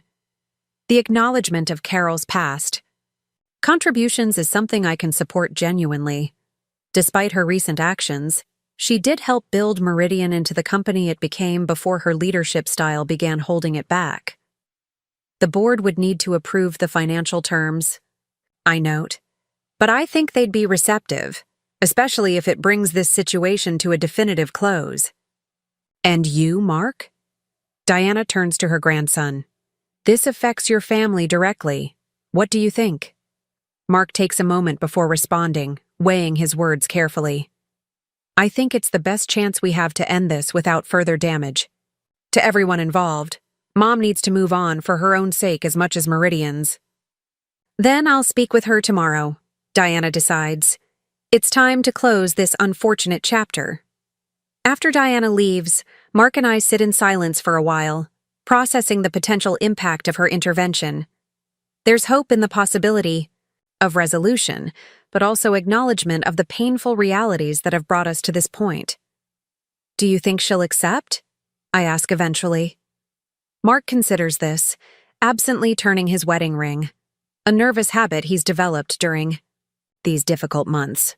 If it were just the company pressure, probably not. But Grandma Diana is different. Mom has always sought her approval, even while resenting her influence. If anyone can get through to her, it's Diana. The next morning, I arrive at Meridian, early, wanting to brief George about Diana's proposal before the day's meetings begin. He listens thoughtfully as I outline the potential resolution. It's a reasonable approach, he agrees when I finish. and having Diana's involvement could make the difference. Carol might not listen to us, but she'll listen to her mother. If it works, how soon could we implement the agreement? I ask. I can convene a special board session tomorrow to approve the financial terms, George replies. The legal team could have documents ready by the end of the week. We could potentially have this resolved within 10 days if Carol agrees. The possibility of such a swift conclusion to the conflict that has consumed so much of our energy over the past months is both appealing and slightly disorienting. Despite the challenges, the situation with Carol has in many ways catalyzed Meridian's transformation, giving us a clear imperative for change and a common purpose in building something better. What happens next? I ask, thinking beyond the immediate resolution. For Meridian, I mean. George leans back in his chair, considering the question. We continue the work we've already begun, implementing the new governance structures, fostering the collaborative culture that's emerging, executing our growth strategy with the renewed focus we've established. He smiles slightly. But we do it without the constant distraction of litigation and public relations challenges. We do it looking forward rather than continually having to address the past. The day progresses with its usual rhythm of meetings and decisions, though there's an undercurrent of anticipation as we wait to hear the outcome of Diana's conversation with Carol. By mid-afternoon, the waiting becomes difficult to bear, and I find myself checking my phone more frequently than usual. Around 4:30 p.m., Mark calls. Grandma Diana just left Mom's house, he reports without preamble. The meeting lasted over 3 hours. And? I prompt when he doesn't immediately continue. It was complicated, he says carefully. Mom initially rejected the proposal outright, apparently through quite a scene. But Grandma held firm. Made it clear this wasn't a negotiation, but a final offer with consequences if declined. So what happened? I press, feeling George's attentive gaze from across my office where he's been waiting with me for news. Mom asked for 24 hours to consider her options and consult with her attorneys, Mark explains. Grandma agreed but made it clear the timeline wasn't flexible. Decision by this time tomorrow, or she moves forward with her public statement supporting Meridian. I relay this update to George, who receives it with measured optimism. It's progress that she's considering it at all, he observes. Diana must have made quite an impression. That evening, Mark and I discuss potential outcomes over dinner, trying to prepare ourselves for either resolution or escalation. The weight of uncertainty feels heavier now that a potential end is in sight but not guaranteed. Whatever happens with Mom's decision, Mark says as we clear the dishes, I want you to know I'm proud of how you've handled this entire situation. You've been strong without being vindictive, principled without being rigid.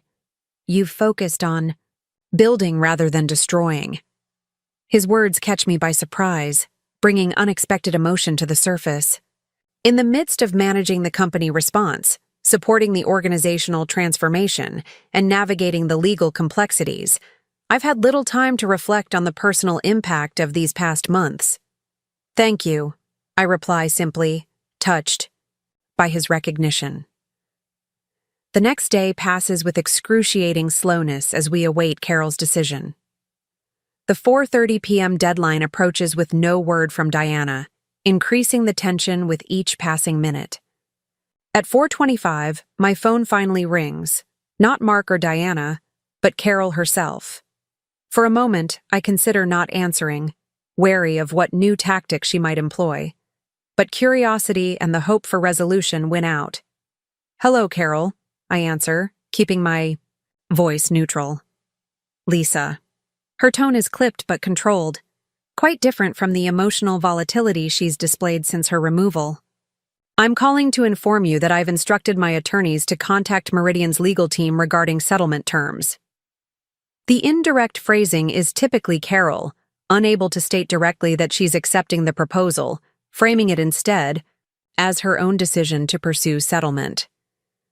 I see, I respond carefully. That seems like a positive step, toward resolution. Let's be clear, she continues, her voice hardening slightly.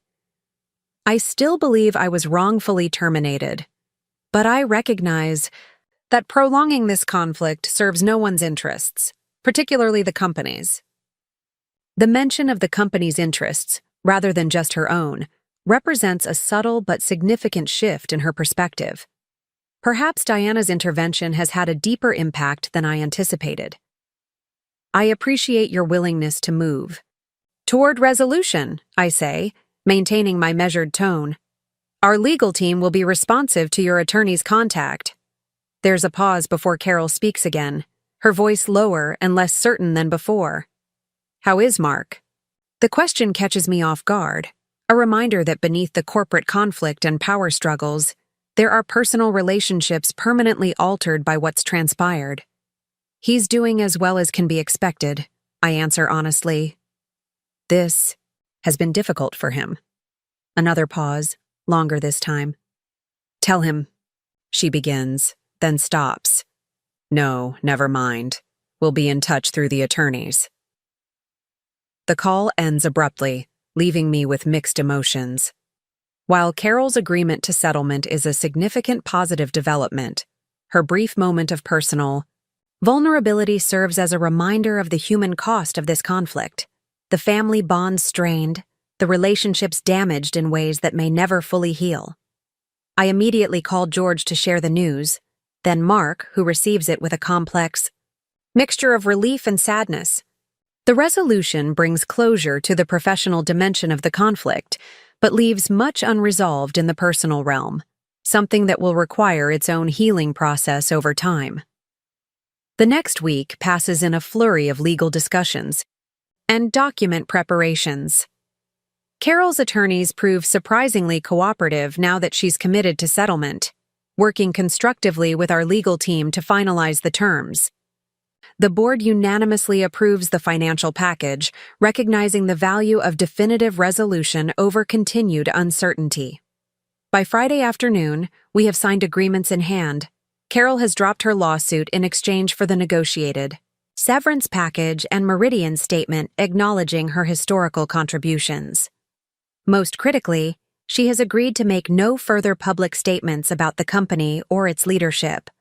The news spreads quickly throughout Meridian, generating reactions that range from relief to cautious optimism. For many employees, especially those who suffered under Carol's leadership style, the settlement represents not just the end of a public conflict, but validation of the changes we've implemented.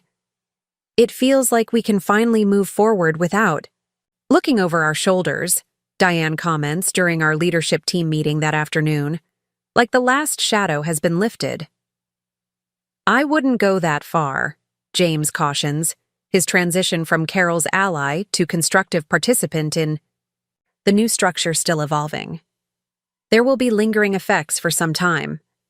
Trust takes longer to rebuild than organizational charts. True, I acknowledge, but now we can focus fully on that rebuilding without the distraction of legal battles and media speculation. As the meeting concludes and team members file out, George remains behind, his expression thoughtful. You know, when you sent that company-wide email 3 months ago, I don't think any of us could have predicted where we'd end up. I smile slightly at the understatement. It was certainly a leap into the unknown. A necessary one, he adds firmly. Carol's methods were undermining everything this company stands for, driving away talent and creating a culture of fear rather than innovation. Someone needed to speak the truth. And now, I ask, curious about his perspective on where we stand. Now we have the opportunity to really transform Meridian, he replies with genuine enthusiasm. Not just fix what was broken, but build something better than it's ever been. That evening, as I drive home along the shore of Lake Harriet, I reflect on the journey that began with a single email, a moment of truth-telling that changed not just my professional trajectory, but Meridian's future. The setting sun cast long shadows across the water, reminding me of Diana's words from months ago. Sometimes the quietest person in the room is the one who needs to speak the loudest when it matters most. I arrive home to find Mark sitting on our porch, watching the last light fade from the sky. He looks peaceful for the first time in months, the strain of divided loyalties temporarily eased by the settlement. "Diana called," he says as I join him. "She's proud of how this resolved. Says it took courage from everyone involved to find a path forward." "Even Carol?" I ask, curious about his grandmother's perspective. "Especially Carol," he confirms. "Grandma said it took a different kind of courage for Mom to finally accept reality and let go of something she's defined herself by for so long." We sit in comfortable silence for a while, watching darkness settle over the lake. Tomorrow will bring new challenges, the ongoing work of rebuilding Meridian's culture, developing our strategic direction, nurturing the collaborative spirit that's emerged from this difficult period. But tonight, there's space to simply appreciate the resolution that seemed so unlikely just months ago. "Your email really did change everything," Mark observes quietly, echoing George's earlier comment. "Not the email itself," I correct gently. "The truth it contained. That's what made the difference." As stars begin to appear in the darkening sky, I consider how a single act of speaking truth, even when difficult, even when dangerous, can set in motion changes that extend far beyond what we initially imagine. Meridian is transforming not just because Carol's harmful leadership was removed, but because that removal created space for something healthier to grow in its place. The company-wide email I sent that morning didn't just change my circumstances or Carol's. It changed the fundamental dynamics of an entire organization, inviting everyone within it to reimagine what Meridian could become when built on transparency and respect, rather than manipulation and fear. That transformation continues to unfold, one conversation, one decision, one day at a time. A reminder that speaking truth, however uncomfortable, can be the catalyst for positive change that affects hundreds of lives. Sometimes that makes all the difference. 1 year after the email that changed everything at Meridian Solutions, I stand at the podium in the grand ballroom of the Minneapolis Convention Center, accepting the Women in Business Leadership Award. The audience of industry professionals and executives applauds warmly as I step forward, the spotlight momentarily blinding. "Thank you," I begin, adjusting the microphone.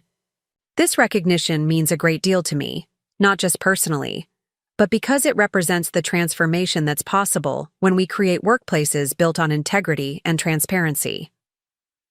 From my vantage point, I can see the Meridian table, George beaming with obvious pride, Diane and Tanya exchanging pleased glances, and Mark watching with that quiet, supportive presence that has been my anchor through everything. Even James and Valerie, once Carol's staunchest allies, are here tonight, their gradual shift from reluctant participants to engaged contributors now complete. A year ago, Meridian Solutions was at a crossroads, I continue.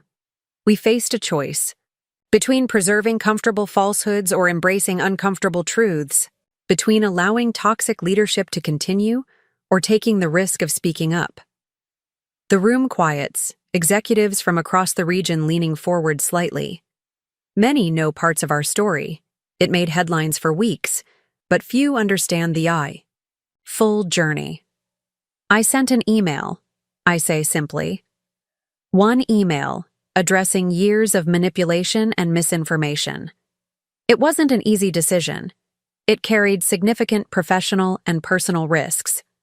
But sometimes the most important thing we can do is simply tell the truth, even when, especially when, powerful forces are invested in keeping that truth hidden. I pause, letting the words settle. What followed wasn't always pretty. There were difficult confrontations, legal challenges, strained relationships. But there was also something remarkable: a company finding its authentic voice. Employees at every level stepping forward with ideas that had been suppressed for years. Clients experiencing partnerships based on genuine value rather than political maneuvering. The statistics that follow tell the story in concrete terms. Meridian's 42% growth over the past year, our industry-leading employee retention rate, the innovative healthcare solutions we've launched that are now being implemented in hospital systems nationwide. But it's the less quantifiable changes that matter most to me. The cultural shift from fear to collaboration, from information hoarding to knowledge sharing. Leadership isn't about having all the answers, I conclude, making eye contact with young professionals scattered throughout the audience. It's about creating environments where truth can be spoken without fear, where challenges can be addressed openly rather than hidden, where everyone's contributions are valued based on merit rather than political allegiance. As I return to my seat amid renewed applause, Mark squeezes my hand gently. "Perfect," he whispers. The remainder of the evening passes in a pleasant blur of congratulations and conversations. Industry peers who once kept Meridian at arm's length now seek partnerships. Potential recruits approach with enthusiastic questions about our work environment. Former employees who left during Carol's tenure inquire about returning. It's nearly midnight when we finally leave the convention center, the cool Minnesota night air refreshing after hours in the crowded ballroom. George and Diana join us briefly on the steps outside, both looking pleased with the evening's recognition. "You've accomplished something remarkable," Diana observes, her elegant posture undiminished at 76. "Not just turning Meridian around financially, but fundamentally changing its character." "We all did it," I correct gently. "It took everyone choosing a different path forward." "But it started with you," George reminds me. "With that email, most people would have been too cautious to send." As they depart for their respective homes, Mark and I walk slowly toward our car, enjoying the rare moment of quiet reflection. The past year has been incredibly demanding. Rebuilding Meridian while navigating the aftermath of Carol's departure has consumed most of our waking hours. "Have you heard from your mother recently?" I ask carefully. We rarely discuss Carol, but tonight, a milestone of sorts, seems appropriate for checking in. Mark nods. "Last week. She's consulting for a firm in Boston now. Sounds like she's doing well, all things considered." "That's good," I say sincerely. Despite everything that happened, I never wished for Carol's destruction, only for the end of her harmful influence at Meridian. "She mentioned seeing the announcement about your award in the business journal," Mark adds, surprising me. "Said it was well-deserved." This unexpected acknowledgement catches me off guard. "Really? That doesn't sound like Carol." He shrugs slightly. "People can change, or at least they can gain perspective with time and distance." The next morning, I arrive at Meridian headquarters early, wanting some quiet time before the day's meetings begin. The office feels different now, brighter somehow, with glass walls where once there were solid barriers, collaborative spaces where previously there were isolated offices. The physical redesign we implemented 6 months ago serves as a tangible representation of the company's philosophical transformation. Andrew greets me as I pass the executive support area, no longer a separate assistant, but part of an integrated team that works across leadership functions. The Ethics and Governance Committee he joined during our restructuring has become a respected voice in the organization, recently presenting its recommendations to the board to enthusiastic reception. "Congratulations on the award," he says warmly. The entire support team was thrilled. They've put the picture from the business journal up in the break room.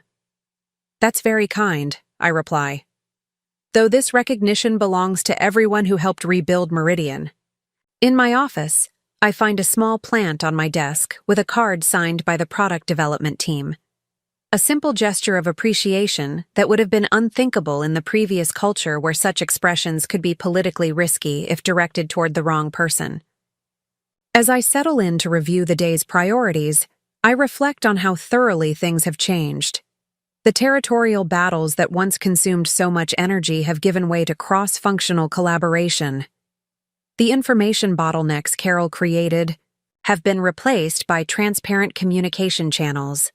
Even the board operates differently now, with clearer oversight mechanisms and more diverse voices contributing to strategic decisions.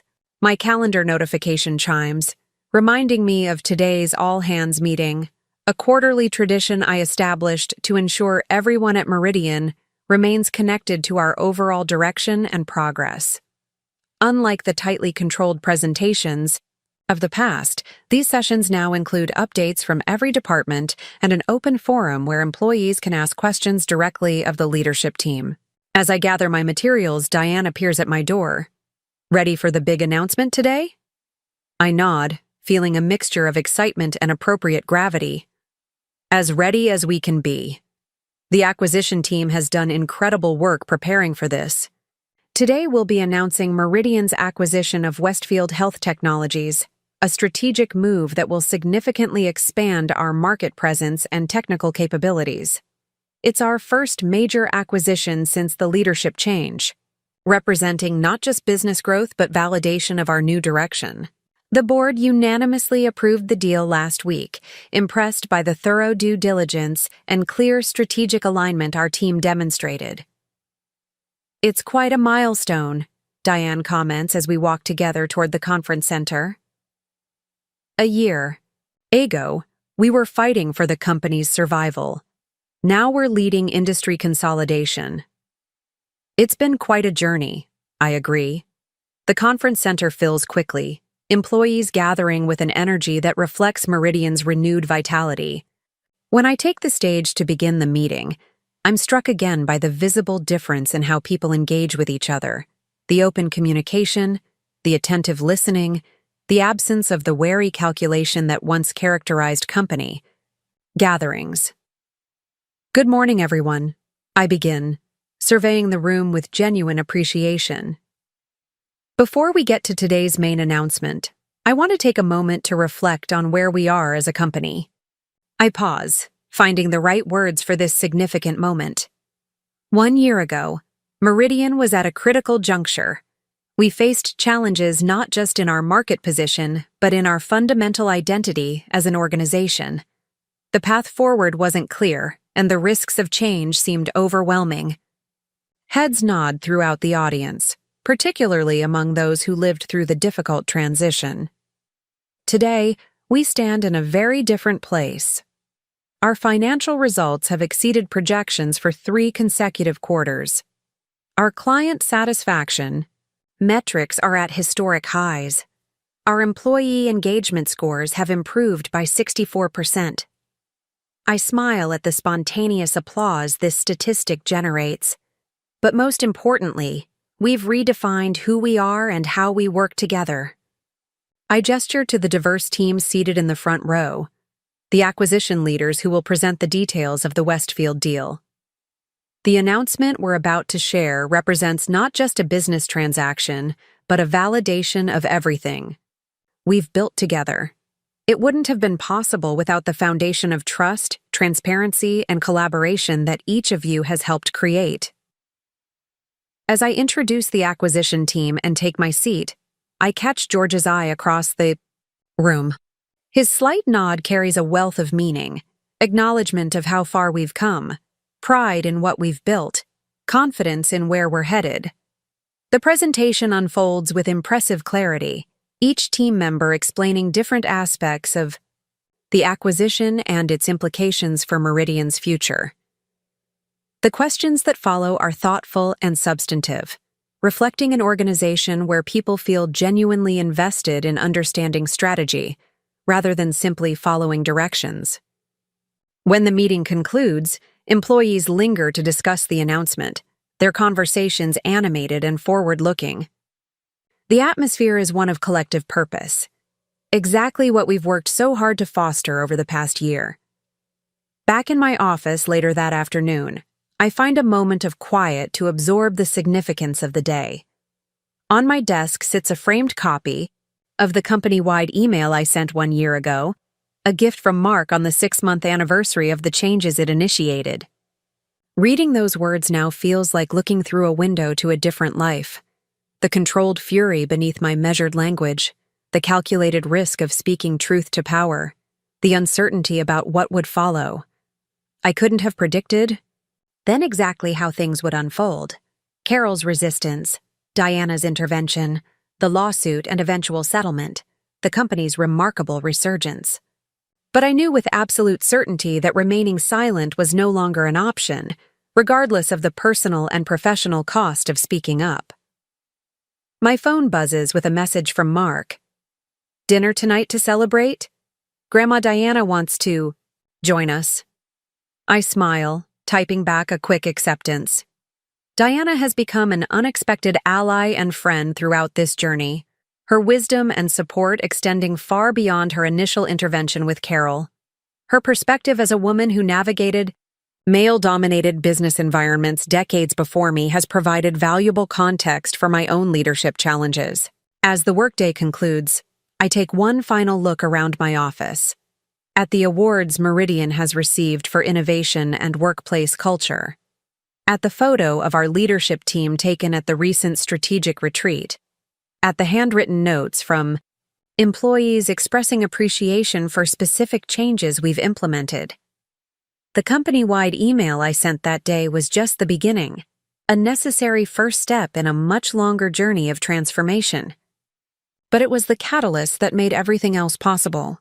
The moment when silence gave way to truth, when fear gave way to courage, when acceptance of the status quo gave way to the possibility of something better. Walking through the office. Toward the exit, I pass Carol's former space, now transformed into a collaborative innovation lab where cross-functional teams develop new healthcare solutions. The symbolism isn't lost on me. What was once a closed room where power was hoarded has become an open space where ideas flourish. Outside, the Minneapolis sunset paints the sky in vibrant oranges and purples, a fitting backdrop for a day of celebration and reflection. As I head home to meet Mark and Diana, I carry with me the quiet satisfaction of knowing that sometimes a single act of courage, a decision to speak truth despite the risks, can truly change everything. Up next, you've got two more standout stories right on your screen. If this one hit the mark, you won't want to pass these up. Just click and check them out.